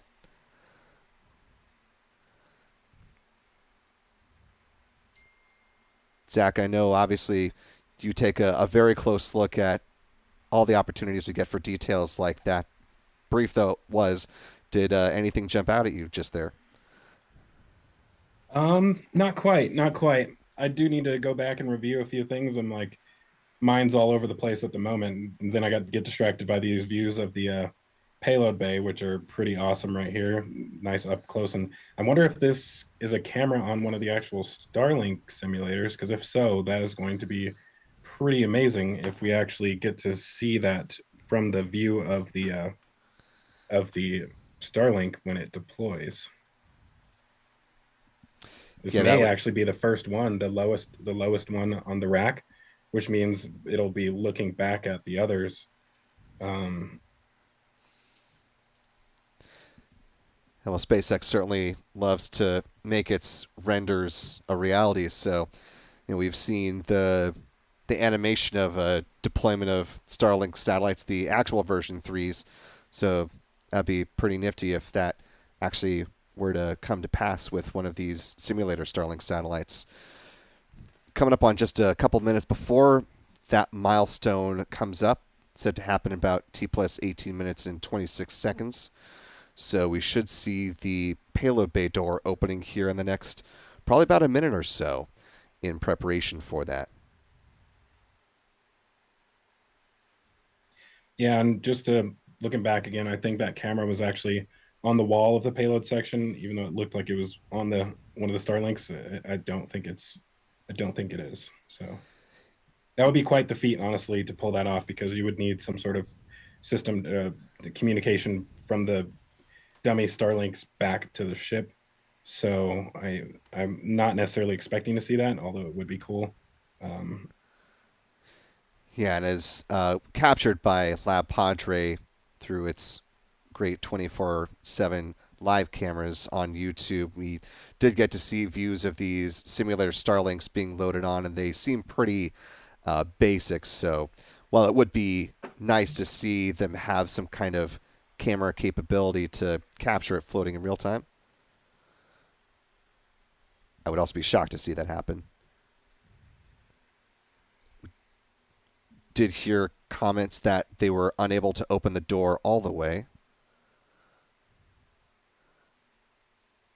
They started the opening sequence, but it wasn't able to open all the way, so they're going to close it, and it sounds like try again.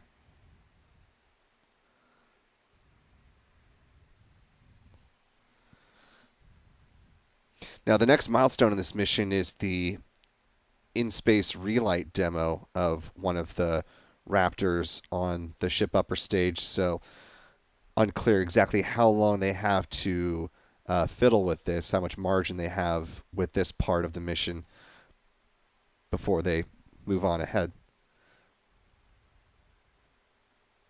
And actually, we just heard the call that they are unable to deploy those Starlink simulators.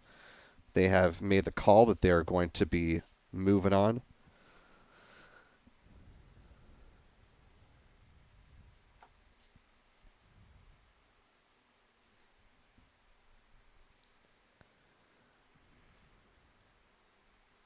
Taking a live look right now at mission control, not in Starbase, Texas. This is Hawthorne, California.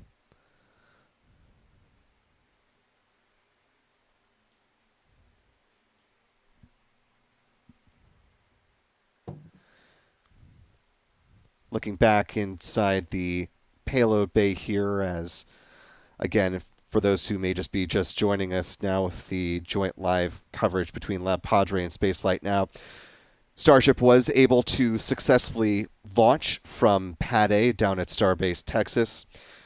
The mission got through successful hot staging, and the booster, as it began to orient itself ahead of the start of the landing burn, did have what appeared to be an earlier issue. Unclear exactly if that was as the landing burn was starting or if it was just shortly before the landing burn, but right around that point in the timeline. And so initially the goal was to have the landing burn take place, to shut down those engines, do sort of a staggered experiment where they would have 2 of the 3 center engines lit with 1 out, and then they would use one of the middle ring engines to demonstrate what would happen if one of the center 3 engines were to have an issue unintentionally. But as the case turned out, they were unable to completely go through that experiment. And then moving on, we did see a good shutdown of the ship's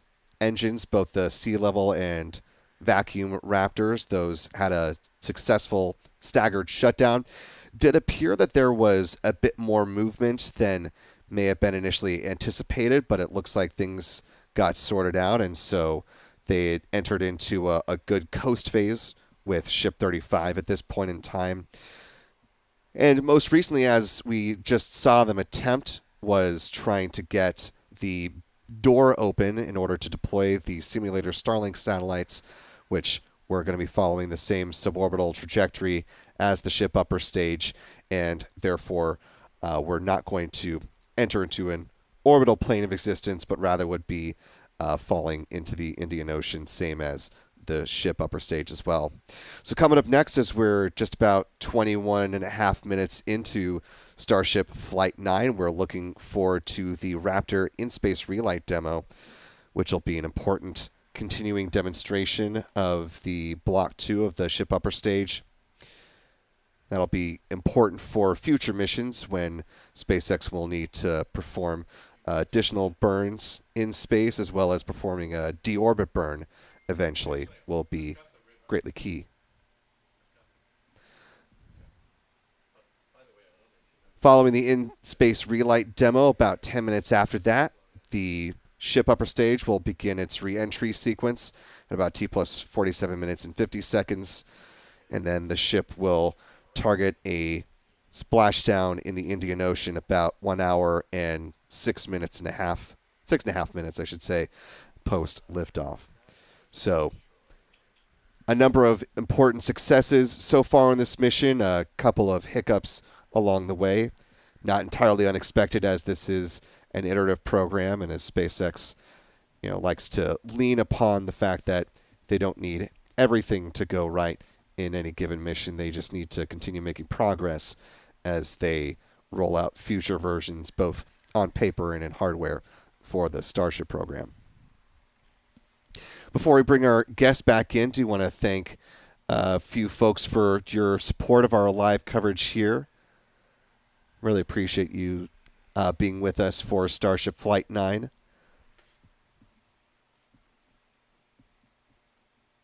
Let's see, I want to thank Bill Anderson with a $20 super chat, who says, best technical SpaceX coverage on YouTube. Keep up the good work. Thank you, Bill. Really appreciate the kind words. Jim Spiller with a $10 super chat. Proud member of the U.S. Navy, retired. Martha Johnson with a $10 super chat, who says Spaceflight Now has great hosts, interesting guests, and excellent coverage. Go Spaceflight Now. Thank you, Martha, for the kind words. I'll extend that as well to LabPadre for their great efforts as well. This is very much a team sport here with these launches. Ken Melvin, who says, thanks for the greatest coverage, with a $5 super chat. Thank you, Ken. Hope you're doing well. Rich Cronenbush with a $10 super chat as well. Thank you, Rick. Jim Ebo with a $10 super chat as well, saying let's go, probably as the launch was just getting underway. Pesky Girl, certainly not pesky to us, with a $10 super chat, who says thanks for the entertaining and informational coverage. And Beverly Knuckles with a very generous $20 super chat, who says, I saw it fly over the British Virgin Islands, shut down directly over Virgin Gorda, which is very cool. If you happen to catch the flight of Starship Flight 9 as it made its ascent over the Gulf and began its journey, we would love to see what you capture. Go ahead and tag us either at Spaceflight Now or at LabPadre on X. We'd love to see what you were able to capture as we continue to track the mission, and thankfully not going to get views of the ship upper stage breaking up over the Turks and Caicos. I'm sure that government is quite happy to not see those sights once again.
Time now T plus 27 minutes, 6 seconds and counting.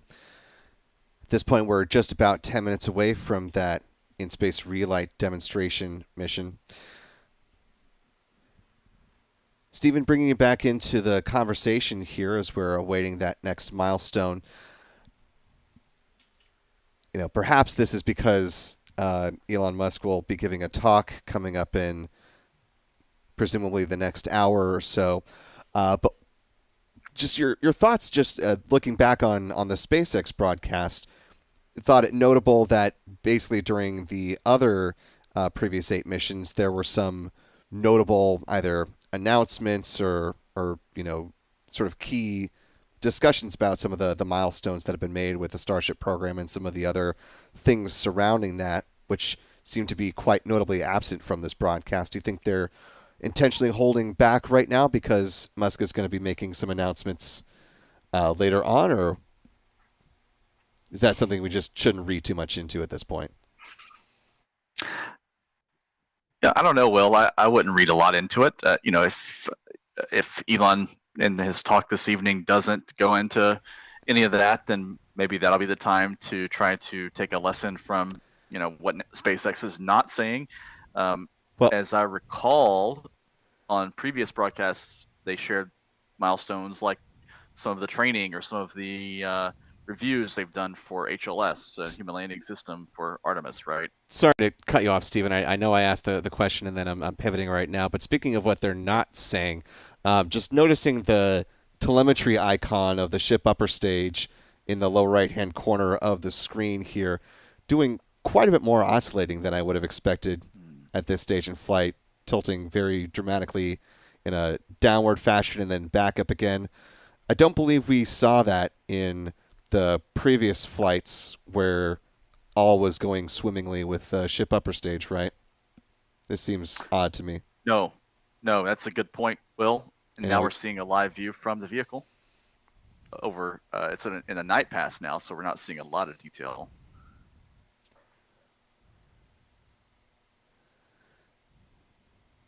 No, not a lot of detail, but perhaps quite a bit more movement than we should be seeing. I tend to agree from what we've seen in the video earlier when it was still daylight, when it was still in sunlight, and also what we're seeing on the icon now on the display. If that is accurate, I don't think that is normal. Yeah, definitely appears to be tumbling just with the lighting in the background. Yeah, that's a suboptimal.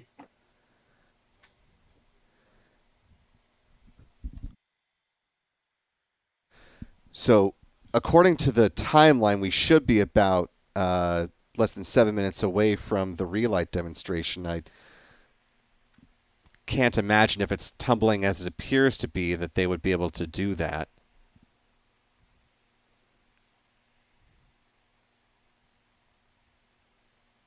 Let's listen in. We're about 30 minutes into today's flight test, and the ship is on its suborbital trajectory. As you can see in some of the views and from some of the telemetry, we are in a little bit of a spin. We did spring a leak in some of the fuel tank systems inside of Starship, which a lot of those are used for your attitude control.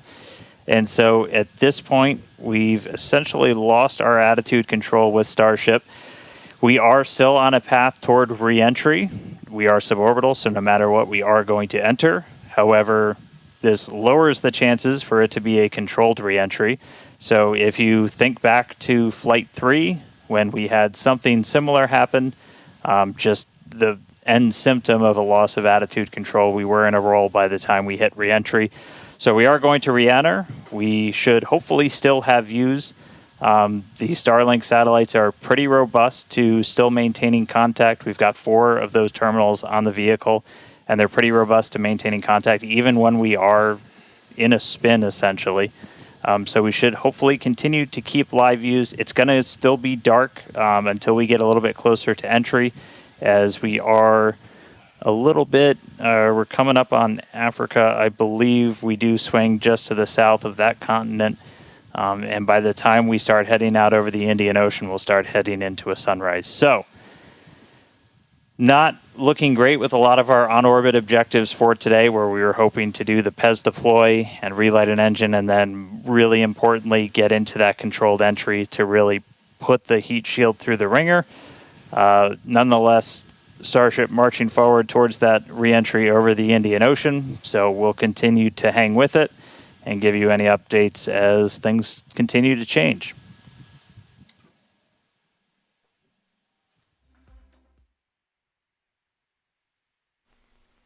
And so, yeah, confirming some of the things that we've been discussing throughout the course of the broadcast, that the control of the vehicle is slipping away very much from SpaceX at this point, but they do note that the ship upper stage will be continuing to make its suborbital reentry. Not going to be able to do all the things that they wanted in exactly the fashion that they were hoping for.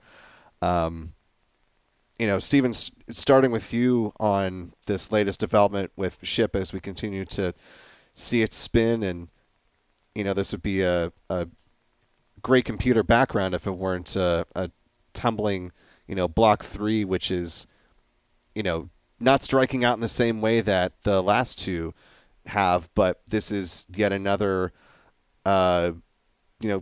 notable miss for the Block 2 part of the Starship program. Yes. I think SpaceX can take a small victory away from this, that they were able to get to SECO. They were able to reach the planned trajectory, although I'm not yet convinced it was a trouble-free ascent. Hopefully Elon goes ahead with his talk tonight and will address what we think we might have seen with fire potentially and an unusual SECO, and then some of the tumbling we saw early in the coast phase, and then it seemed to settle down, and now obviously it is the tumbling is more pronounced now.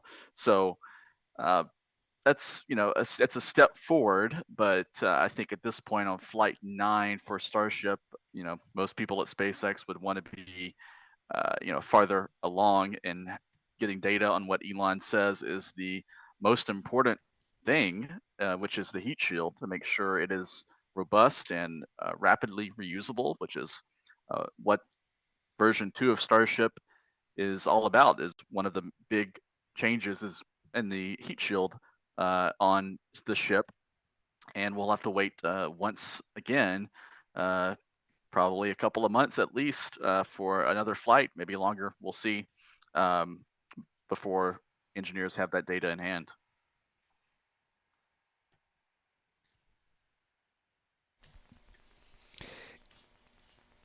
Yeah, and just going back and looking at some of the earlier moments, and I'll see if I can bring a shot of this in just a second.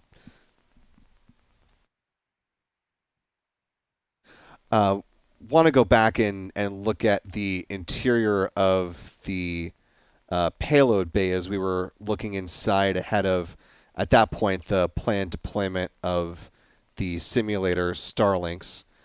Just getting a clip of that ready to talk over.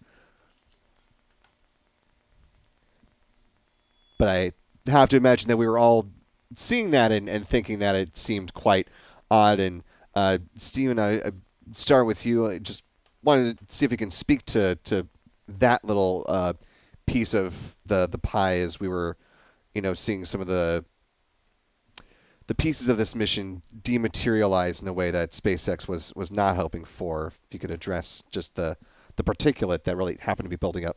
Actually, let's listen to 15 seconds into today's flight tests. You're seeing some flat movement here on the ship.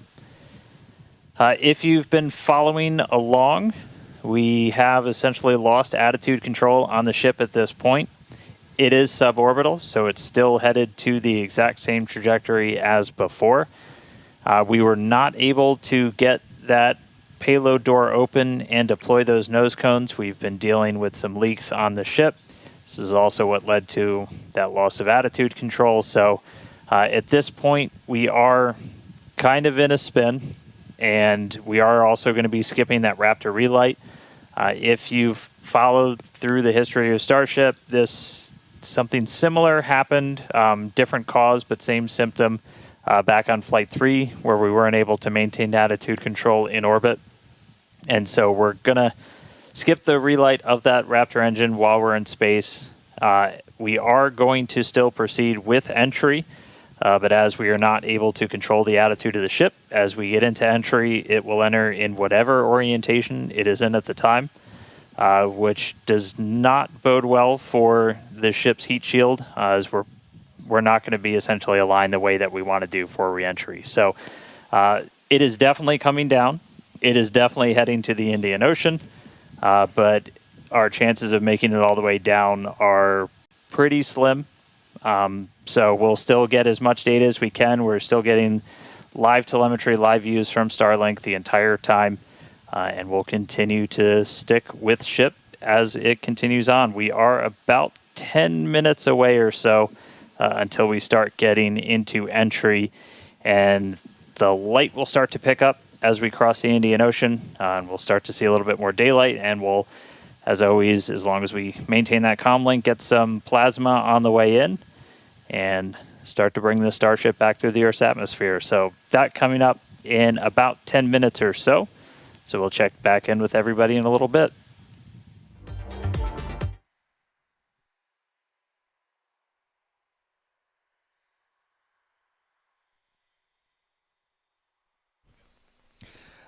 All right, so as you just heard, the relight cannot happen because the ship is tumbling, as we certainly suspected that would not be possible. But Stephen, to actually let you go ahead and talk about the particulate that we are seeing now in this replay clip from earlier on when we had those views inside the payload bay door.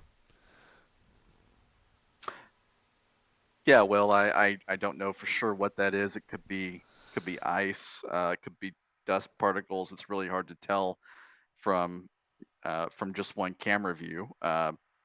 I suspect it's not.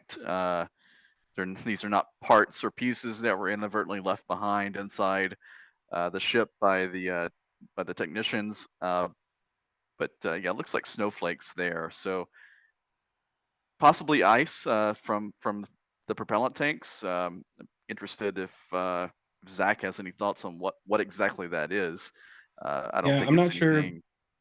I'm not sure the way that they, if they insulate the header tanks, but I imagine there's ice on the header tanks. I don't know if they're fully isolated from the rest of the payload section, but I don't think they are.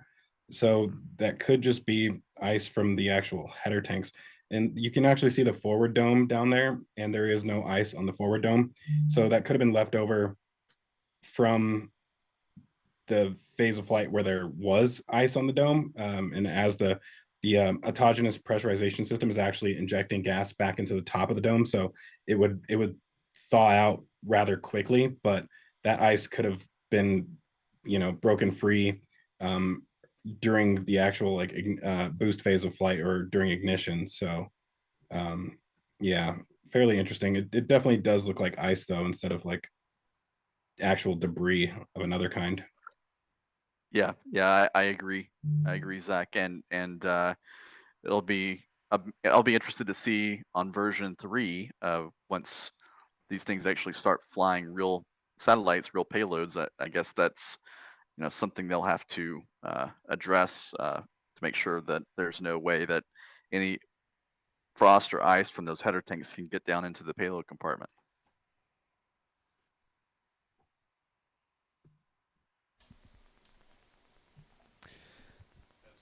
Yeah, that'll be interesting to see exactly how they address that milestone. Yeah.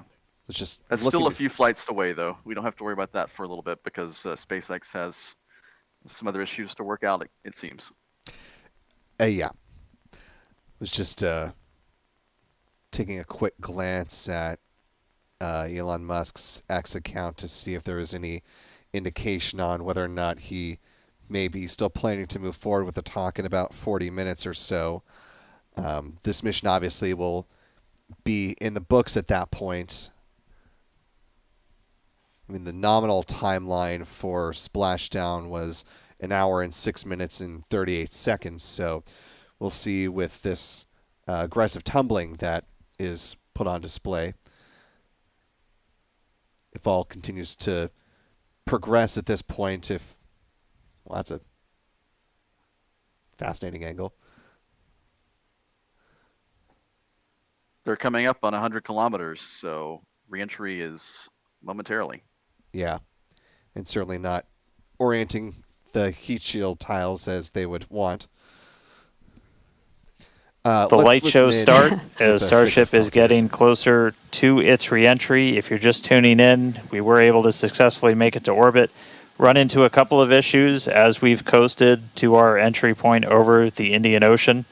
At this point, we had lost attitude control of the ship and entered into a spin. The team made the call to do what's called passivate the vehicle, so we're essentially venting all of the remaining propellant overboard, and it's going to make an uncontrolled reentry. Important to note, this is a contingency that is planned for, and we clear the zones in the Indian Ocean where these entries could take place. So we're not going to come down exactly where we would have had nothing happened, but we do clear a tremendous amount of space out in the Indian Ocean in the event that we run into this. We understand that there are always risks, essentially, with these flight tests, with the hardware, but we don't really accept any compromise when it comes to protecting people. And it is one thing to note is we will actually still re-enter in our planned airspace zone, which is good. That is exactly what we planned for. We do plan for if something does go a little bit off nominal, that we have enough airspace cleared out for situations just like this. Yeah, re-entry is still just that really critical phase that we need to try and gather as much data, as much information as possible. Is a fully reusable heat shield has never been flown before, the history of space flight, and that's something that Starship still has to crack. And so we had a whole range of experiments on this one at this point, and we just started to lose some of our cameras, so it's very possible that we'll start to lose contact with Starship a lot sooner than we would have if it was a nominal reentry. So we are expecting it to break up essentially on its reentry over the Indian Ocean. So not able to do a lot of our on-orbit objectives today, but just the fact that we, got it into space was just a really big moment for a lot of the team. Yeah, and another thing to note is that Superheavy did fly for its second flight today. It first flew on Flight 7, and it made it all the way to our shutdown of all the engines and stage separation, getting ship into its suborbital trajectory today. It did ignite its 13 engines, but it did demise at that point. We did plan to fly it back down to Earth at a higher angle of attack, and we do expect it to stress the vehicle a lot more than what we've seen previously. So it's not unexpected that we did lose the booster before we got to the actual landing. Yeah. So we're gonna continue to hang out and see if we get any updates on ship. It does look like we might be getting some video back soon. There we go. So this is a view essentially on the top part of Starship. You're looking up at the payload bay and towards the nose cone. So views are going to be a little bit scarce potentially, as again we are in essentially a tumble. We had lost that attitude control. So Starlink, when it's able to connect, able to feed this down. We are at the phase where we would expect entry to start within the next minute or so. So we are entering uncontrolled, but again, we're entering into an airspace and a sea space that is cleared and monitored in advance of launch and before we get to this phase. And with the views that we are able to see, you are seeing a lot of that plasma build up. During reentry, we do expect the vehicle to see about 1400 degrees Celsius, and there you can see the flap feeling that temperature there, a little bit melting away. But as we expected with the spinning of the vehicle, we are no longer controlling the attitude of the vehicle. So this is now, at this point in the test flight, it is expected to see it begin to demise a little bit on its way back down to Earth. Yeah, and so we'll stick with it for as long as we're kind of getting any reach back from the ship as it starts to make this re-entry. But yeah, so it's re-entering actively right now. And again, we did do what's called passivation. So you essentially vent all of your excess propellant overboard before you hit the atmosphere. That's a safety measure we can take on the ship while you still have contact with it. So that was done. It's now coming down in the predetermined hazard area that was cleared ahead of flight. Not controlled, so we're not going to get all of that reentry data that we're still really looking forward to. This is kind of a new generation of ship. It has different flaps, improved heat shield, a whole lot of things that we're really trying to really put through the ringer, as there's a whole lot we still need to learn before we get to kind of the next step that we're hoping for, which is going to be that ship going orbital and eventually coming back here for a catch. So getting through one of these fully is going to be really important. It's not going to be today, but we are just going to stick with the ship, see what else we can learn as it makes its way through the atmosphere and brings an end to the 9th flight test. So we'll stick with it.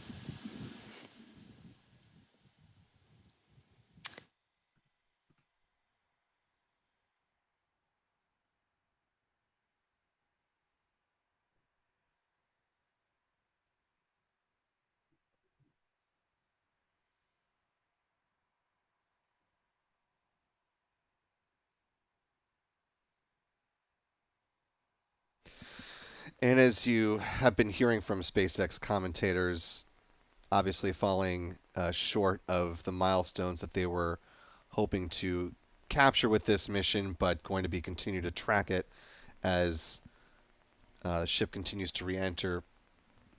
Appears that we're not getting any more telemetry data shared by SpaceX at this point, so they may have lost communication with the vehicle at this point in time and aren't able to update via the broadcast where the vehicle is in altitude. Actually, let's listen. Just now joining us, we did have an on-time liftoff from Starbase, Texas at 6:30 p.m. Central Time of the Flight 9 vehicle.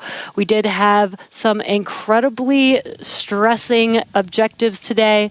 The Superheavy booster flew for its second flight. It first flew on Flight 9 and made its way to take ship all the way up to stage separation, doing its second flight ever, which is pretty incredible. We did lose the booster on the way back down, as we did fly it back down at a higher angle of attack. So as expected, we did have it demise on the way back down. Yeah, we were able to get all the way to that landing burn, though. So we made it through that higher angle of attack. So a lot of great data that's going to help us improve those future booster flights. Yeah, we did do the directional flip, and it worked. Yep. It was actually Flipped a great right view direction that we saw. And then ship continued, 6 healthy Raptor engines in the beginning of its flight, making it all the way to SECO and coasting for quite a while. We made it to the expected time that we would open up the payload door. Unfortunately, the door did not open as we expected it to, so we did not deploy the 8 Starlink satellites. Yeah, we ran into a couple of issues once ship got there, but I can tell you it was a pretty crazy moment for a lot of the people that were standing here for ship to make it there. It's been a couple of flights, but it was really exciting to see. Ran into some issues on orbit. We weren't able to deploy the Starlinks. We eventually lost attitude control, dealing with some propellant links inside of the ship. And we did lose attitude control. And just to confirm, we did lose contact with the ship officially a couple of minutes ago. So that brings an end to the 9th flight test. So still a lot of work to do, but really big moment. Chris, how's everybody doing over there in Hawthorne? What's the vibes, man? Yeah, I mean, it's a test program, and that's what we're here to do. We're here to learn, and that was definitely the vibe and the atmosphere here at Hawthorne. Would have been great to see ship get all the way through its objectives today, but with all of that data that came down through the Starlink system, we're definitely going to learn, and we're definitely going to fix that and push forward. Also, great to see the responsible engineers here in mission control, talking with the flight control teams in Starbase. We talked about how it's great having that expert knowledge on console to be able to go to at a moment's notice, and that really helped us make the right decisions in orbit today when we decided to passivate the vehicle. So we will be here looking forward to Flight 10 and some success on future flights.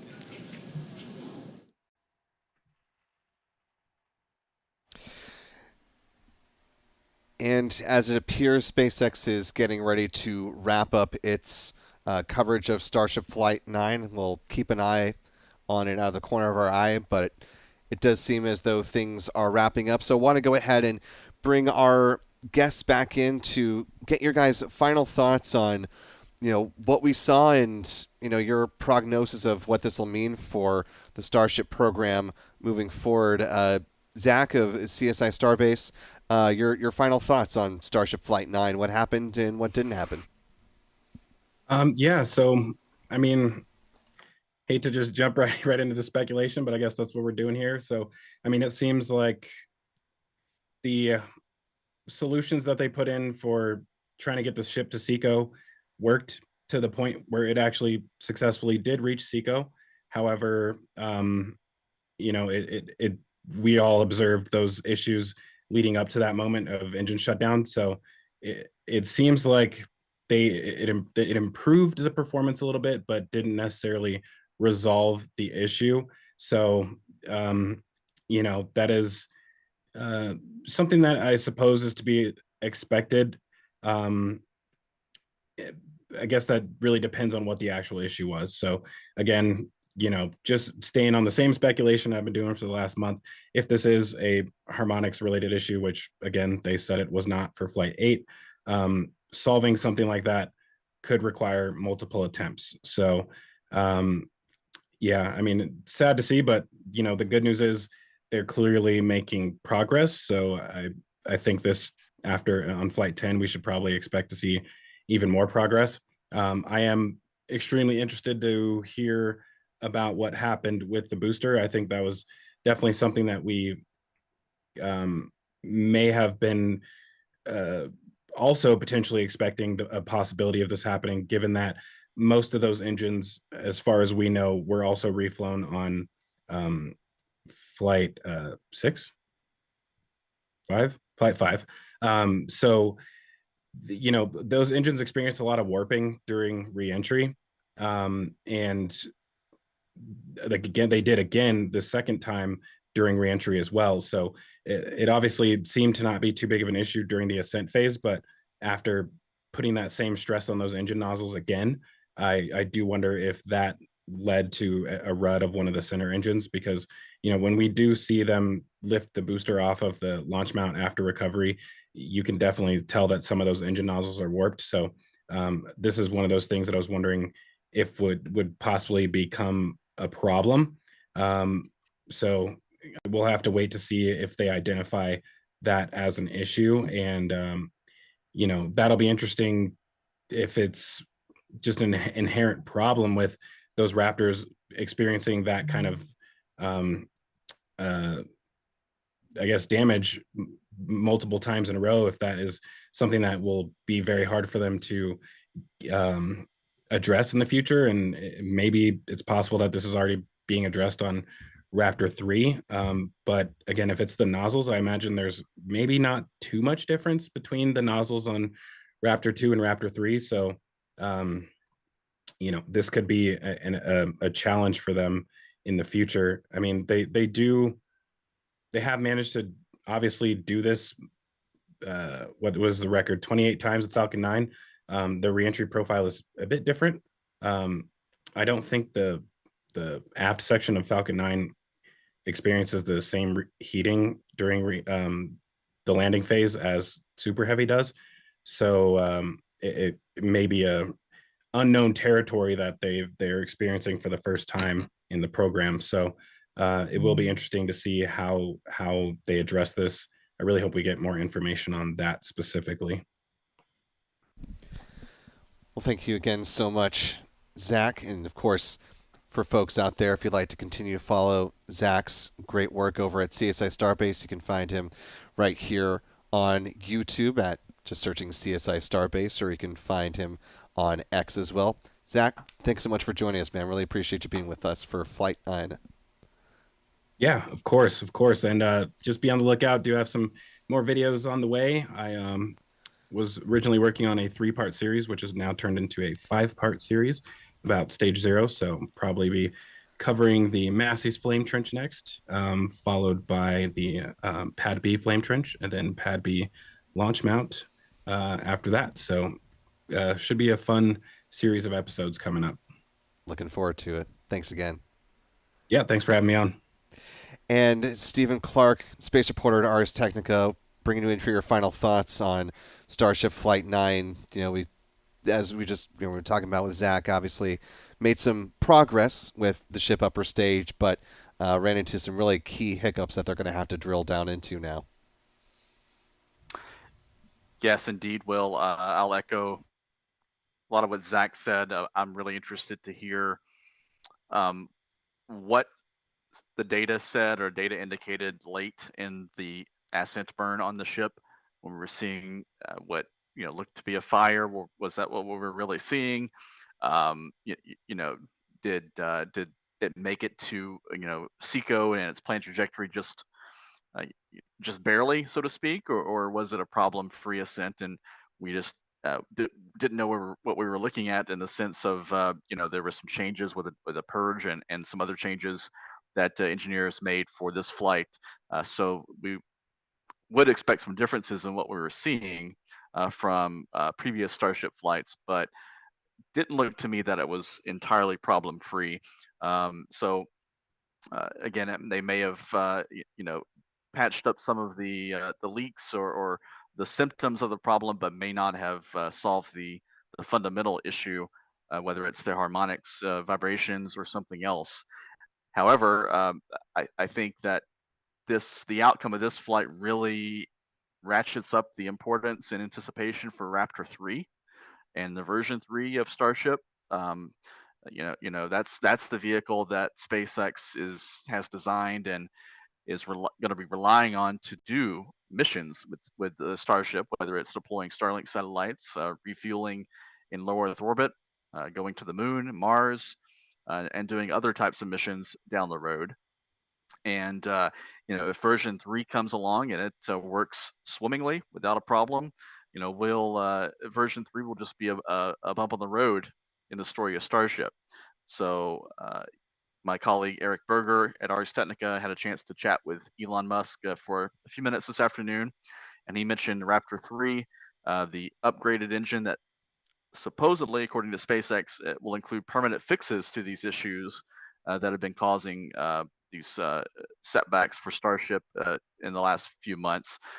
Raptor 3 will begin flying at the end of the year. So we'll see how many more flights of version 2 with Raptor 2 engines SpaceX can pull off before then, maybe a handful before they move on to version 3. And as we were talking about early on in the broadcast this evening, Zach was mentioning moving on to Pad B as well, perhaps in a few flights' time. So I think that is going to be a big moment for SpaceX and really can't come soon enough if version 3 does indeed include and have the fixes for these issues that SpaceX has been encountering with version 2 over the last few months. Yeah, it'll be certainly something to watch, seeing that pad come online. And like Eric was reporting, the Raptor 3s coming in at the end of the year if that timeline continues to hold. Lots to come with the Starship program. Just one little note here.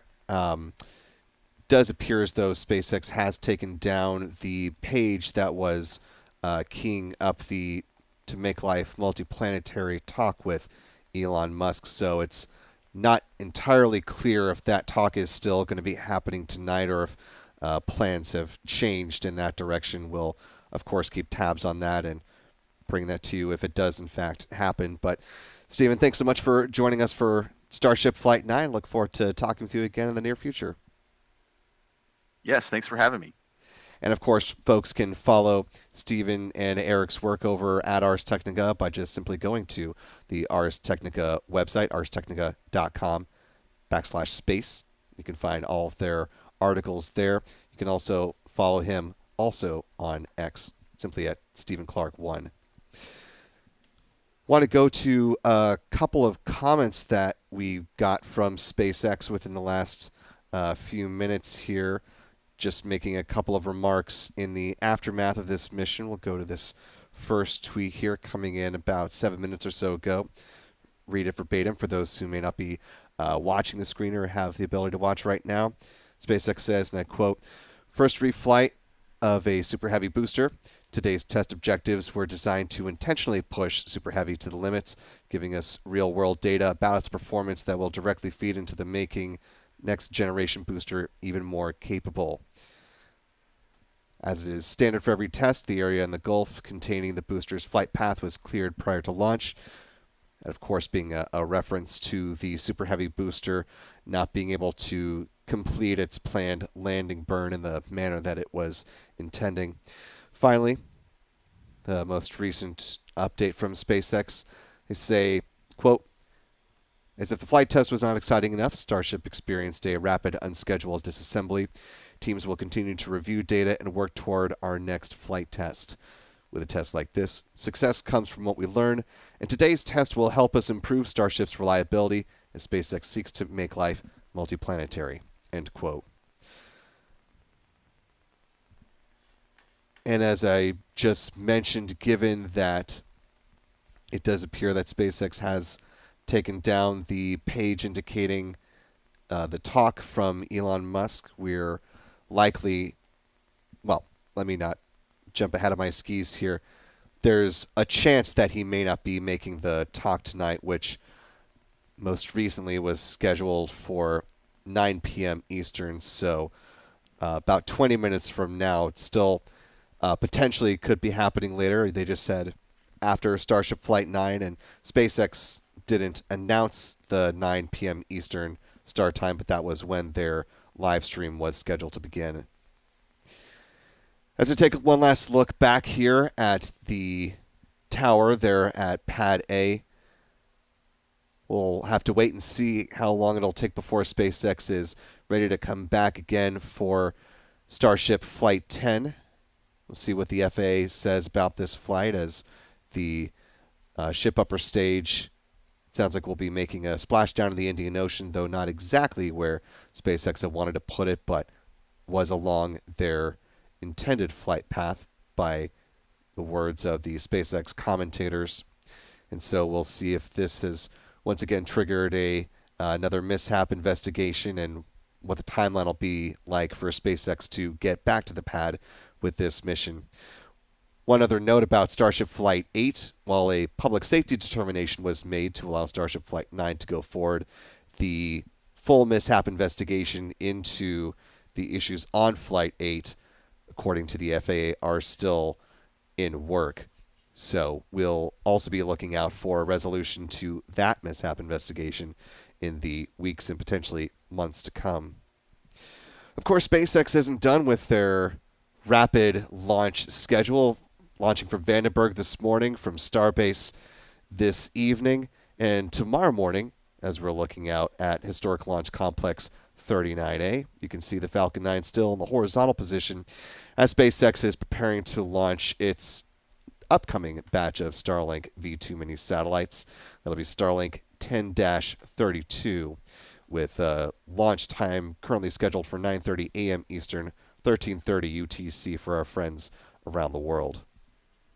So no rest for the weary at SpaceX as they've got more launches planned and one's coming up on their belt right around the corner.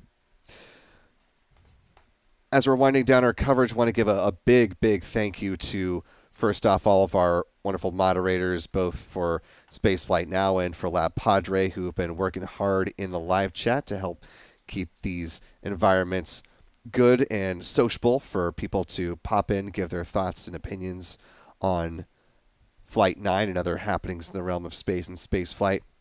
Big thanks to Lab, to Chief, to Lucid, and all the folks who work extremely hard at LabPadre, bring us views like this one here, looking back at Starship Launch Tower, and also plenty of views all around the Starbase facilities now in the incorporated city of Starbase.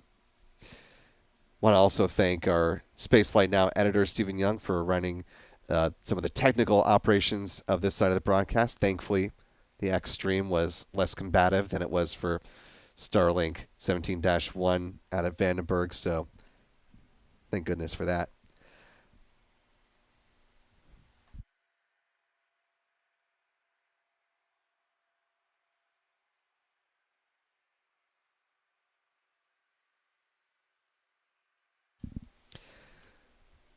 And so for all of us here, for the entire team at LabPadre, for the team at Spaceflight Now, I'm Will Robinson Smith. Thank you for spending part of your Tuesday evening with us, and we look forward to bringing you live, robust coverage of the Starship program when next they're ready to fly. Hope you all have a wonderful evening. For all of us here, good night and take care.